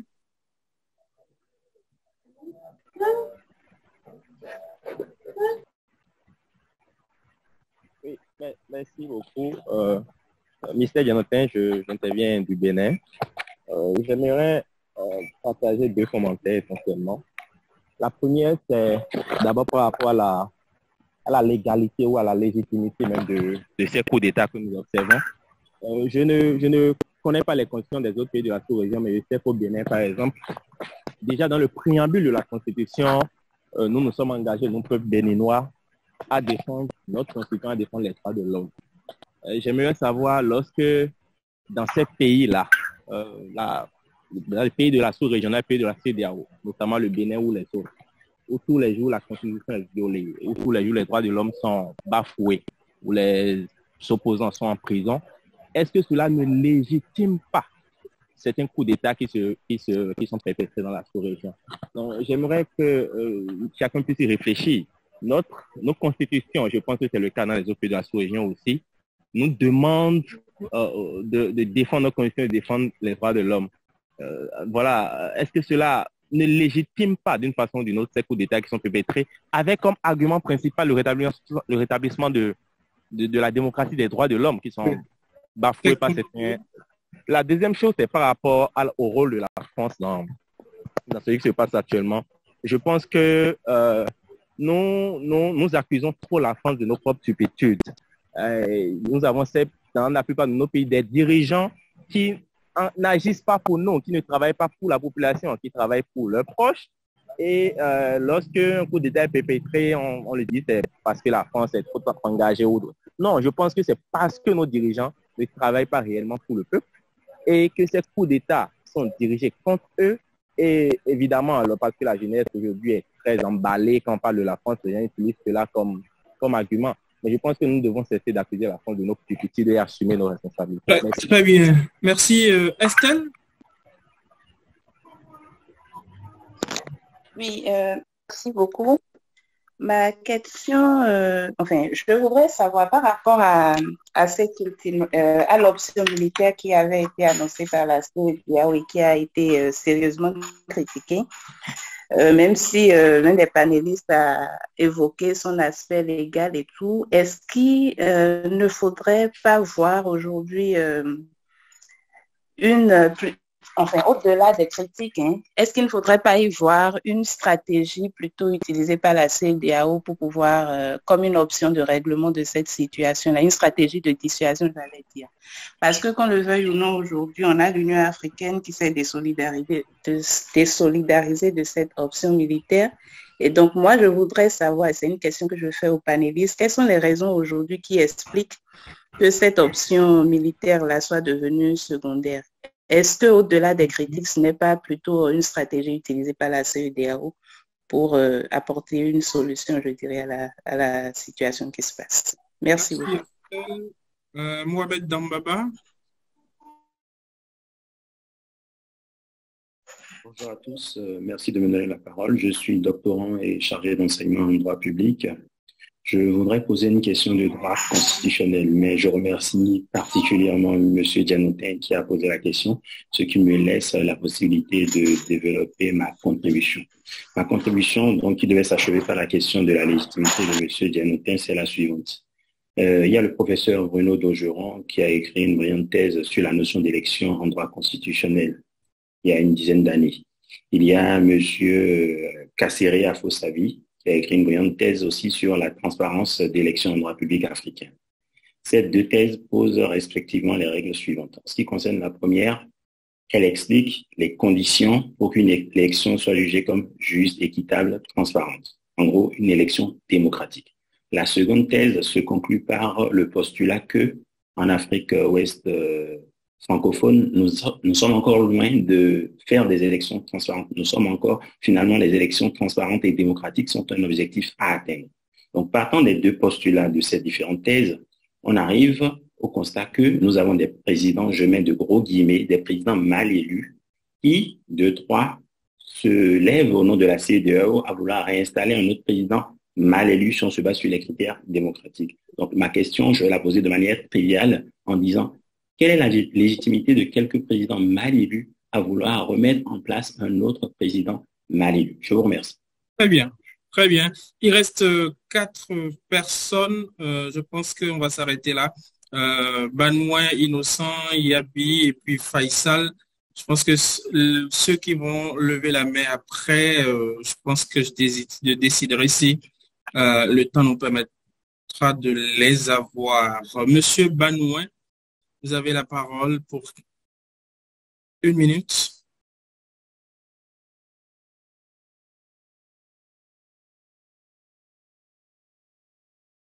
Monsieur Banouin. Je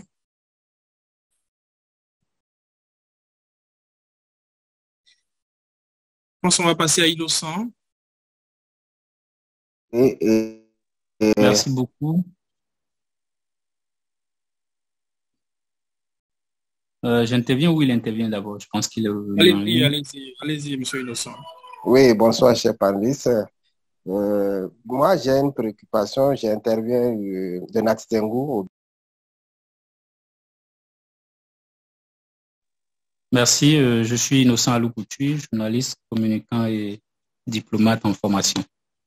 J'ai 2 questions. La première, c'est... J'ai rattrapé, donc je n'ai pas suivi les panélistes. Ma première question, elle est relative au coup d'État lui-même en question. Le Niger a fait son coup d'État où les putschistes ont fait le coup d'État sans bain de sang. Et donc retenu le chef de l'État au palais. Je rappelle que le palais présidentiel du Niger est logé dans une base militaire. Est-ce que la CEDEAO peut faire cette intervention militaire sans qu'il n'y ait bain de sang? Si le coup d'État en lui-même s'est fait sans bain de sang, est-ce que l'intervention se fera sans bain de sang? Ça, c'est la première question. La deuxième question, elle est relative à la façon dont la CEDEAO procède dans le règlement de cette résolution. Est-ce que pour une organisation de cette taille, il faut que chaque chef d'État se lève pour parler au nom de la CEDEAO? La CEDEAO est-elle une CEDEAO des peuples? Est-elle une CEDEAO des États ou une CEDEAO d'un groupe de chefs d'État? CEDEAO de chefs d'État. Il faut également qu'on puisse clarifier ma lanterne sur ça pour que les chefs d'État arrêtent d'être des communicants, d'être des porte-parole de l'institution ou de l'organisation, plutôt que l'organisation ait un porte-parole et travaille pour la communauté. Merci beaucoup. Merci, cher Innocent. Monsieur Yabi.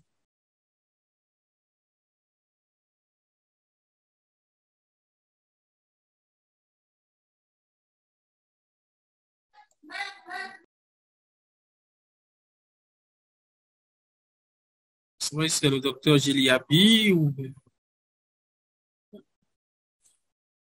Monsieur Yabi, vous avez la parole. Bonsoir.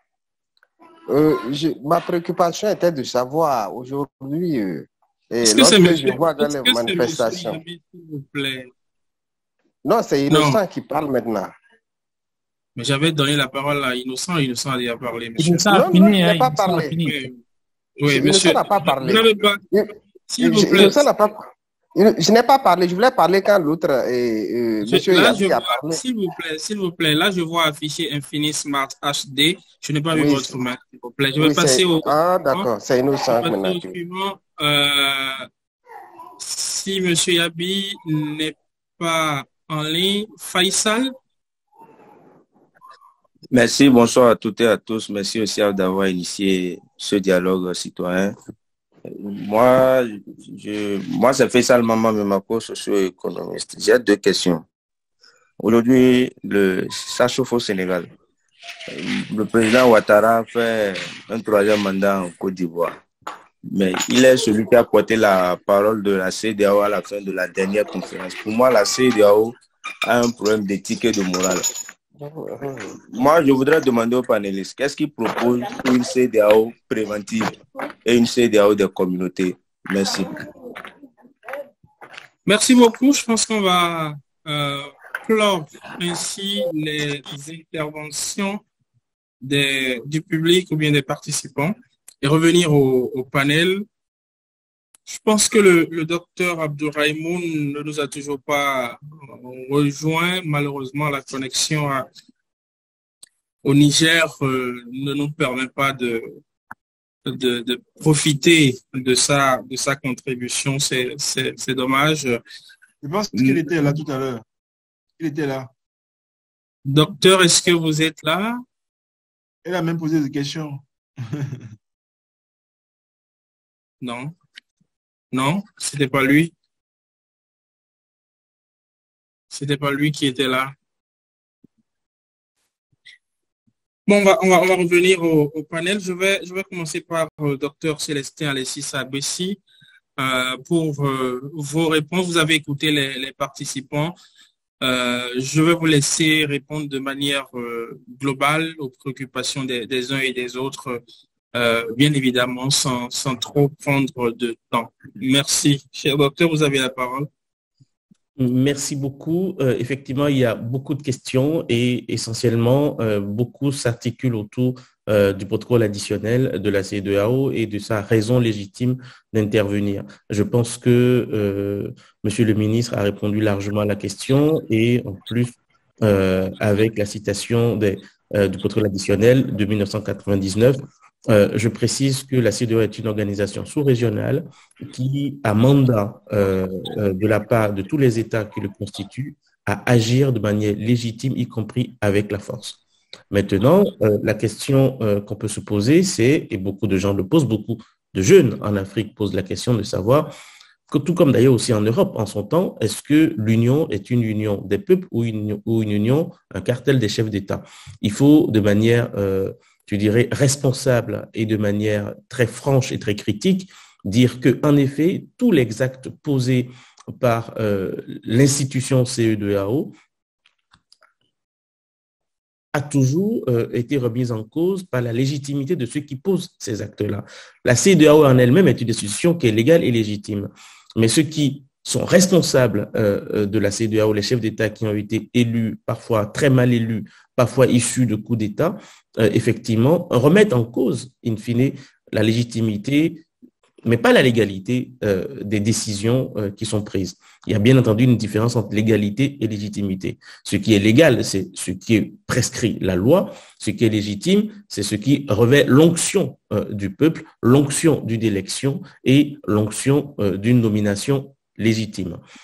Pour toutes ces questions, nous pouvons dire à la jeunesse que effectivement, ces protocoles additionnels ont un aspect légal et en même temps légitime, puisque le président de la CEDEAO, Tinubu, aujourd'hui, le président du Nigeria, a été élu de la manière la plus légale et légitime possible.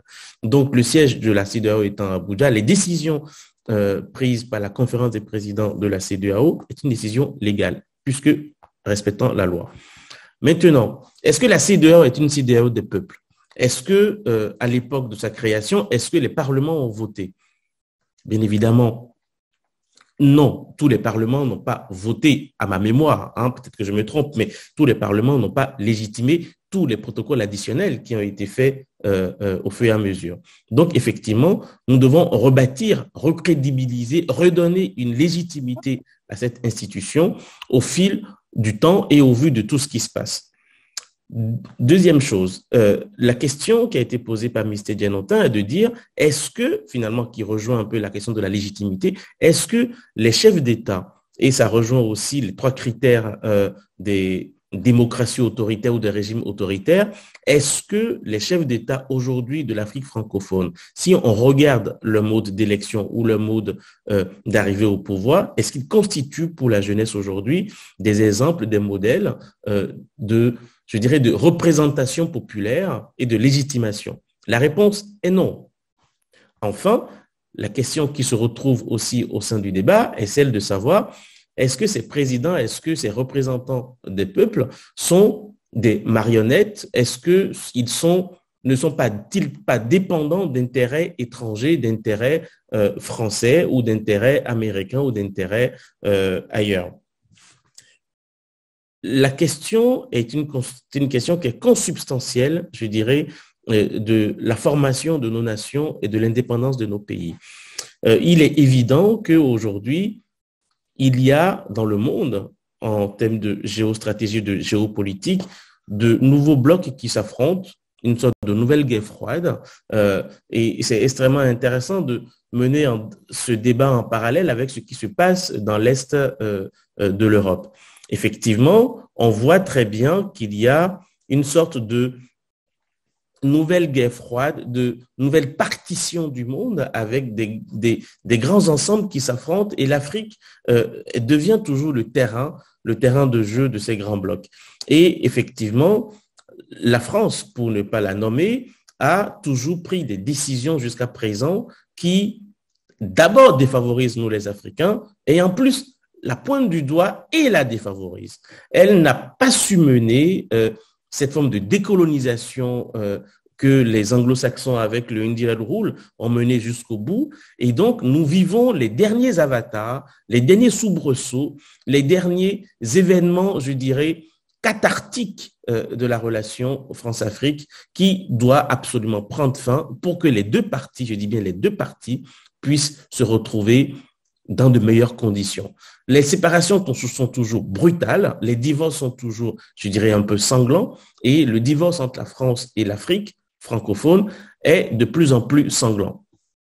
Enfin, pour pour la jeunesse, pour ceux qui nous écoutent, pour ceux qui prennent ce que nous pensons comme des motifs à réflexion, nous devons, et nous avons la responsabilité aussi de dire que depuis le phénomène qui se passe en Afrique de l'Ouest, il n'y a jamais eu autant de fake news, il n'y a jamais eu autant de désinformation, il n'y a jamais eu autant d'éléments qui montent la jeunesse contre ses propres gouvernants, contre ses propres pays. Il n'y a jamais eu autant, je dirais, de trolls, de guerres informationnelles, de telle sorte que les informations qui circulent, la plupart du temps, sont fausses. Bien entendu, il y a un éveil générationnel. J'ai quasiment fini, donne-moi 30 secondes.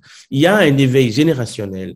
Il y a un éveil, je dirais, une prise de conscience globale au niveau de la jeunesse, au niveau des constituants du citoyen africain francophone qui lui permet d'avoir sa propre vision, d'avoir ses propres arguments pour défendre ce qu'il pense être juste. Mais nous ne tombons pas dans le piège de rejeter ce que nous connaissons déjà, ce que nous considérons comme maléfique ou non bénéficiaire pour nous, pour aller tendre la main à d'autres entités pour lesquelles nous sommes aussi tout autant une proie. Et les institutions régionales, je reviens à vous tout à l'heure. Les institutions régionales sont prêtes et doivent être là pour défendre les pays, les peuples. Merci. Bien reçu, merci beaucoup. Je me retourne vers Ebenezer, oui, pour avoir également vos commentaires en 3 minutes, cher Ebenezer.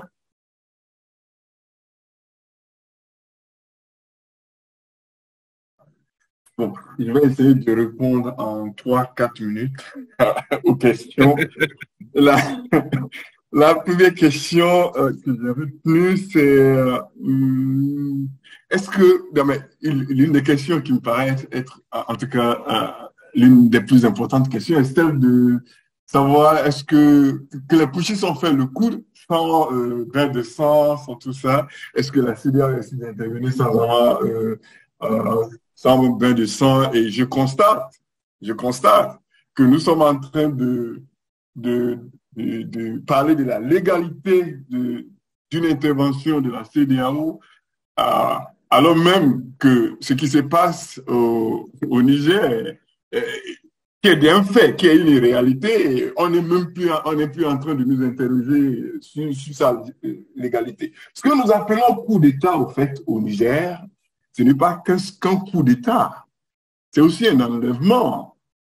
Ce n'est pas Bazoum seul qui a été déposé comme chef d'État, c'est aussi sa famille.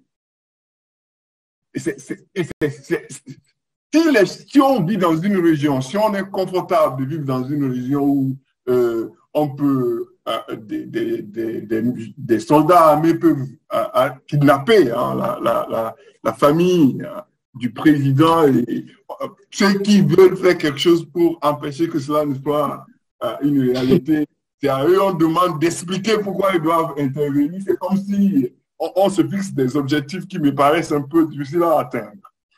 Le second point, il y a une question concernant pourquoi la CEDEAO veut intervenir au Niger.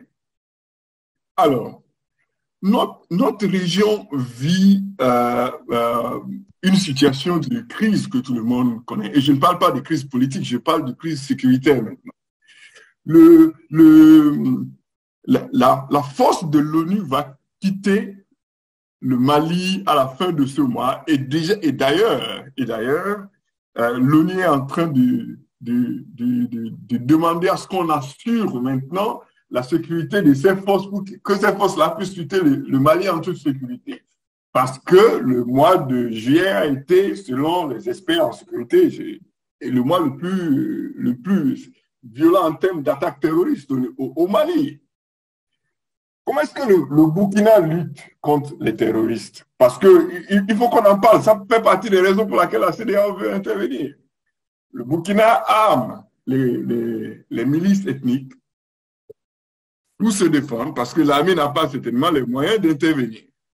Le problème, c'est que on sait quelles sont les différences ethniques, les conflits ethniques qui existent auprès dans les milieux reculés de nos capitales.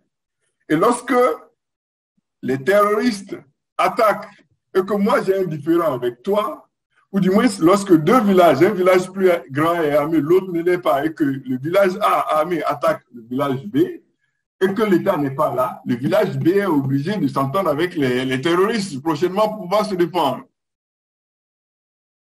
Et c'est le risque aussi de voir nos populations lourdement suramées. Je sais que le Burkina n'avait pas le choix pour se retrouver là, mais face à cela, c'est la situation. Le problème, c'est que c'est la même option que la junte au Niger veut adopter. La vérité, c'est que la junte va demander le départ de la France d'ici la fin du mois de septembre. Et puisque l'Amérique vient de nommer son ambassadeur pour le Niger depuis 2001, la dame sera peut-être là d'ici une semaine et ils vont maintenir les 1100 soldats américains qui sont à Agadez, ils vont continuer les actes parce que de toutes les façons, les Américains ne veulent pas quitter. Et c'est d'ailleurs pourquoi l'Amérique n'utilise pas le mot retour à l'ordre constitutionnel. Il faut ramener Bazoum. Non, on ne dit pas ça. On ne dit pas qu'il faut ramener Bazoum. On dit qu'on va revenir à l'ordre constitutionnel, mais il faut s'entendre sur un processus qui permet de rétablir la démocratie. C'est comme ça l'Amérique opère.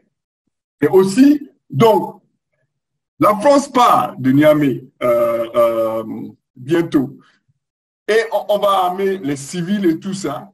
Qu'est-ce qui risque de se passer au nord Bénin?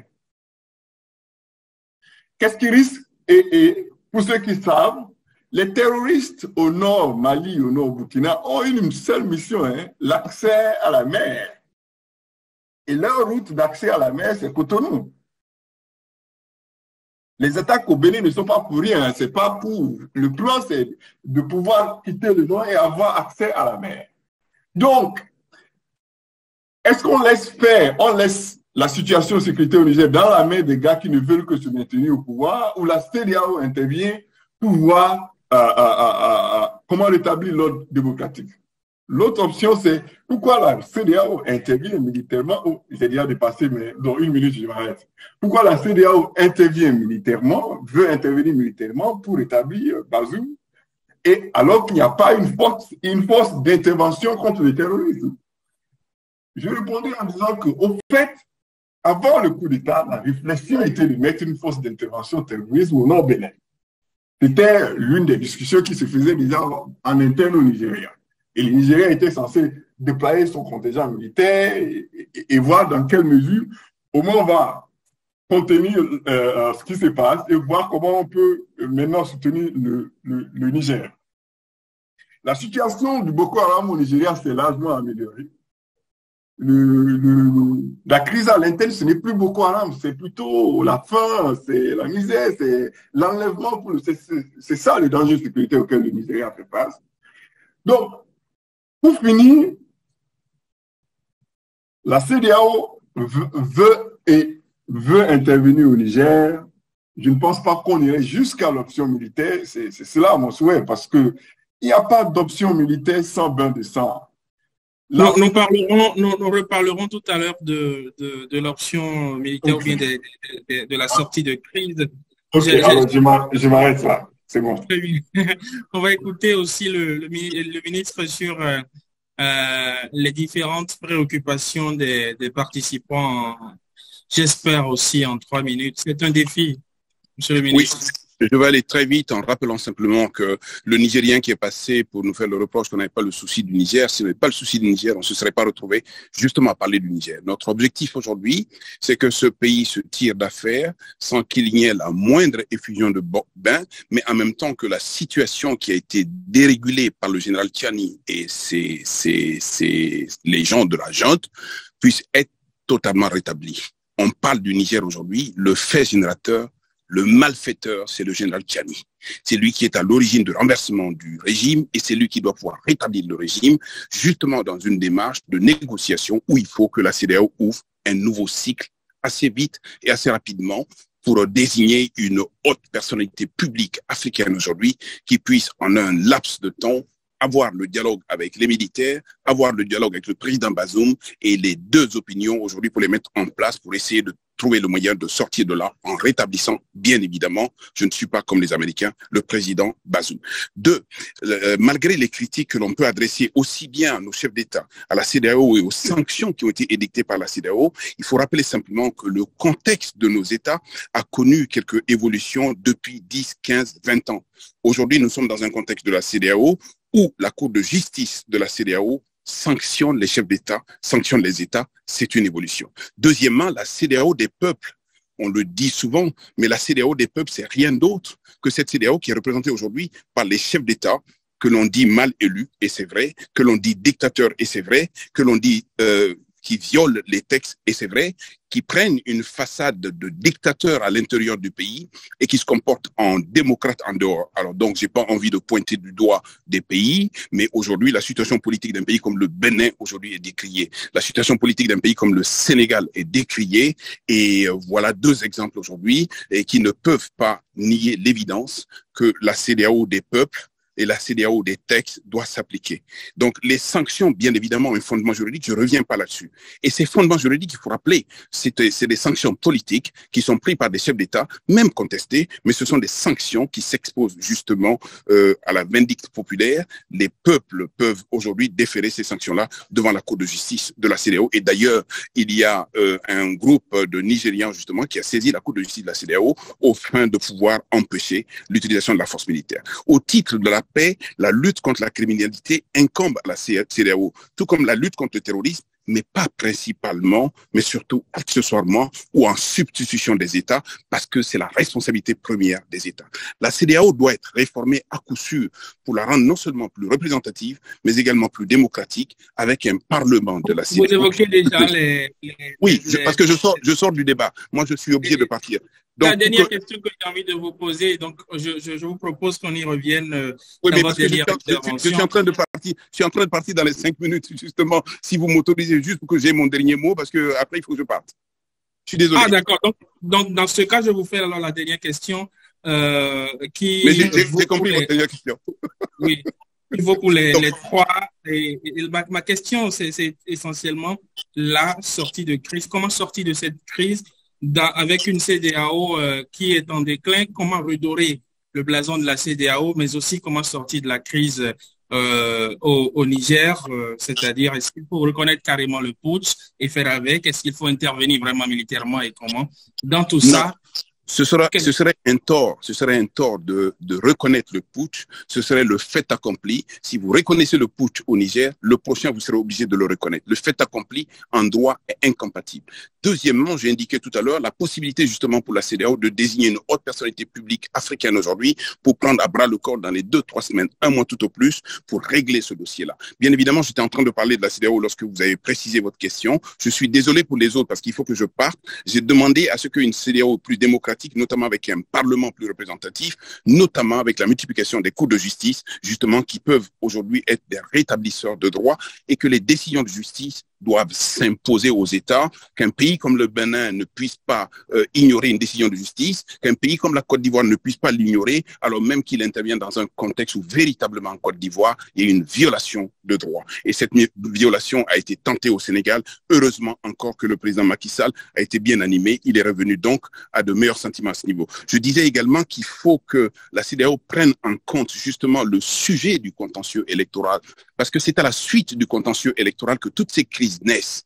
Vis-à-vis du contentieux électoral, nous avons un troisième arbitre qui est le juge constitutionnel. Il est beaucoup plus favorable au régime en place qu'aux oppositions, justement. Cela peut éventuellement constituer des problèmes. Je sais aujourd'hui qu'on lie le contentieux électoral à la souveraineté liée à la justice, mais il faut aller au-delà parce que c'est une petite souveraineté. Nos juridictions constitutionnelles, notamment électorales notamment, sont incapables de prendre en charge la question électorale et de la régler. Enfin, je dis, la CEDEAO doit affirmer davantage les critères de convergence constitutionnelle d'une part. Elles sont définies justement dans les protocoles, il faut les préciser encore davantage, même si nous avons la Commission africaine des droits de l'homme qui a donné quelques précisions, il faut étendre aux critères de convergence constitutionnelle au plan politique et au plan institutionnel. En disant cela, j'ai tout terminé. Je voudrais vous dire combien j'ai été heureux d'être là et en vous demandant également l'autorisation de partir.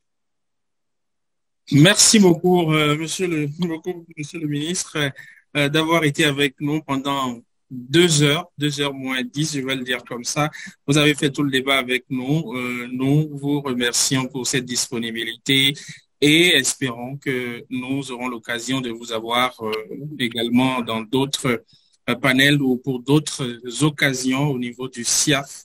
Ça a été intéressant. Merci, monsieur le ministre. Je reviens et un grand salut au président que je n'ai pas salué d'entrée. Merci.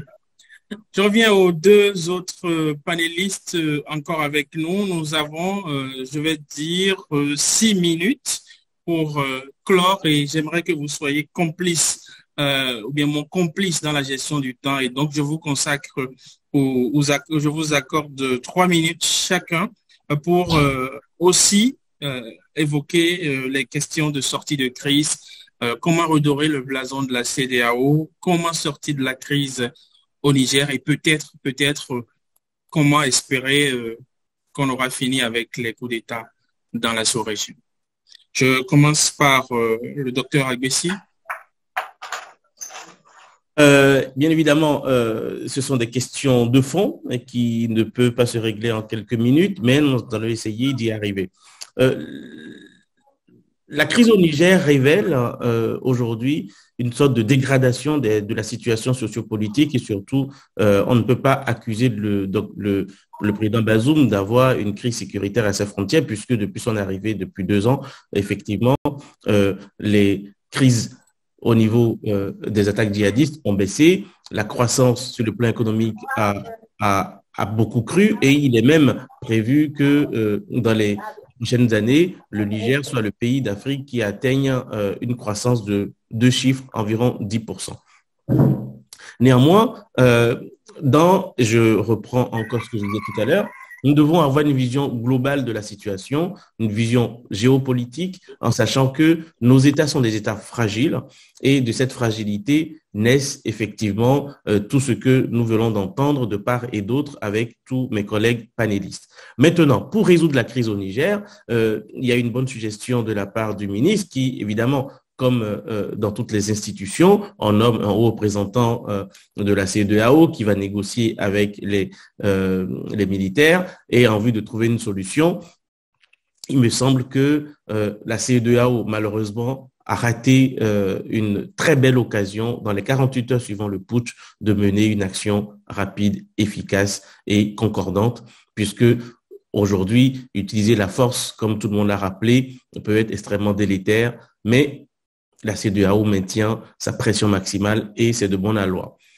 Deuxième chose, et ça c'est plutôt quelque chose qui va dans le fond, la réforme, tout comme l'ONU, la réforme de la CEDEAO avec effectivement, comme l'a rappelé le ministre, un vrai Parlement des peuples pour limiter en contre-pouvoir les décisions des chefs d'État qui, nous le savons, sont plus ou moins bien ou mal élus.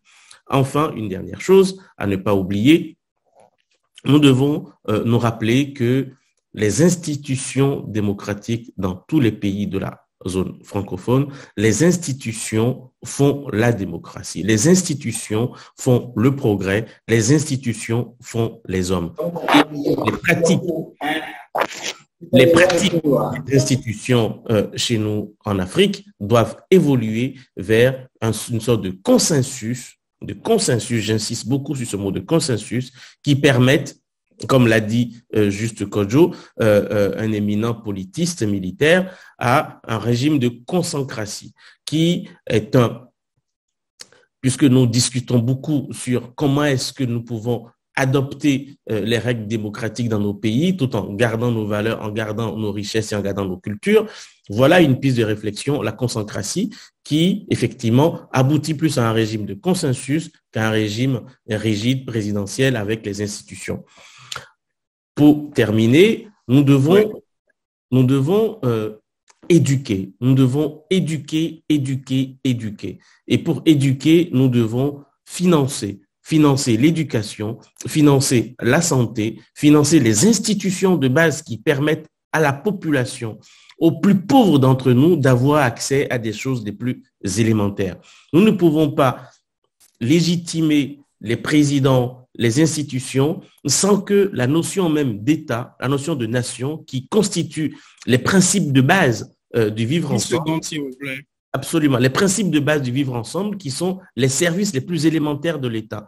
Quand nous aurons fait ce travail-là, quand nous aurons fait ce travail d'histoire, nous aurons fait ce travail d'éducation, nous aurons fait ce travail finalement de consensus, nous pouvons aujourd'hui nous dire que dans 5, 10, 15 ans, nous aurons une région francophone assez stable et être véritablement indépendants de nous-mêmes, nous gouverner nous-mêmes, pour nous-mêmes et par nous-mêmes. Merci, cher docteur Ebenezer Oloudamilare, pour aussi conclure avec vos Merci à vous, merci à SIAF de nous avoir invités, merci aux participants, merci à tous, merci à tous ceux qui ont posé la question. J'ai deux choses à dire. La première, c'est au niveau de nos démocraties. Je pense que nous devons savoir qu'avoir des régimes démocratiques imparfaits, c'est largement mieux que d'avoir des régimes autoritaires et extrêmement violents à leur place. Et qu'il n'y a pas de démocratie parfaite nulle part d'ailleurs au monde. La démocratie, la politique, c'est la lutte pour définir une nation. Et au Niger se joue encore cette même lutte-là. Les soldats qui sont à la tête du Niger pensent avoir une vision meilleure pour le Niger. Il appartient à la population nigérienne, à la population, aux responsables politiques nigériens, principalement, de proposer une autre vision ou d'expérimenter la formule des putschistes, ce qui n'est pas nouveau d'ailleurs, le Niger ayant connu plusieurs. Mais reconnaissons déjà qu'on parle de comment améliorer nos démocraties, c'est déjà une avancée, à mon avis, hein, et qu'il n'y a pas de démocratie parfaite, et que ce serait à nous, nous qui parlions ici, et les autres qui sont intéressés à la chose publique, de redéfinir, de contribuer à améliorer ce que nous avons déjà, plutôt que de dire, voilà, elle est mauvaise, il faut justifier les coups d'État parce que nos démocraties sont mauvaises. Le deuxième point, c'est la possibilité d'une intervention de la CEDEAO au Niger et sortie des crises. La période la plus pacifique en France, c'est la période de l'entre-deux-guerres. Il n'y a jamais eu de publication d'intellectuels qui disaient non, qu'il faut non seulement se déarmer militairement, mais il faut que la France fasse un désarmement moral. La conséquence, c'est ce qu'on a eu en 1938 comme conférence de Berlin, de Munich, autant pour moi, où Chamberlain et les Français ont attribué les usines de chars qui étaient à Tchécoslovaquie à Hitler. C'est de ces usines-là que Hitler a conclu les chars qui ont envahi la France au cours de la Deuxième Guerre mondiale.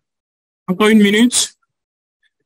L'Angleterre n'a pas été envahie parce que les gens comme ceux-ci l'ont dit non. Ce monsieur Sam, même si on ne se prépare pas, on va finir et on va être occupé. On a deux options. Soit on défend ce qu'on a maintenant, on le protège, ou on laisse des gens qui, parce que ils ont les armes, décident de s'accaparer de la chose publique, de l'État. Et aujourd'hui, on attend du miracle d'eux. J'espère qu'on n'ira pas jusqu'à l'option militaire et qu'une solution politique sera trouvée. Mais le maintien de l'option militaire est une priorité si on recherche une solution politique dans cette affaire-là. Merci beaucoup.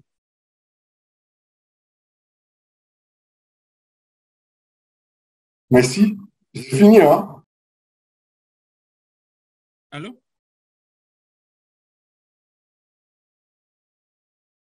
Est-ce que vous m'entendez? Allô?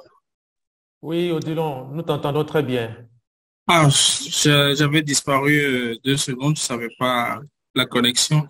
Merci beaucoup, chers panélistes. Merci, Ebenezer, d'avoir été complice de la gestion du temps. On est à 1 minute de la fin officielle et je profite pour vous rappeler le site internet du CIAF, www.ciaaf.org. Vous pouvez y faire un tour pour, bien évidemment, regarder ce que nous faisons, les contributions, les articles qui sont publiés sur le site. Merci à tous. Merci à nos panélistes, le docteur Agbessi, le ministre Konaté, monsieur Ebenezer Oloudamilare et malheureusement aussi le docteur Alassane Abdourahimoun dont on aurait gagné beaucoup si la connexion au Niger était stable et lui avait permis d'être là avec nous. Merci à tous d'avoir été là, il est 19h, point final de ce panel et rendez-vous très prochainement pour le numéro 6.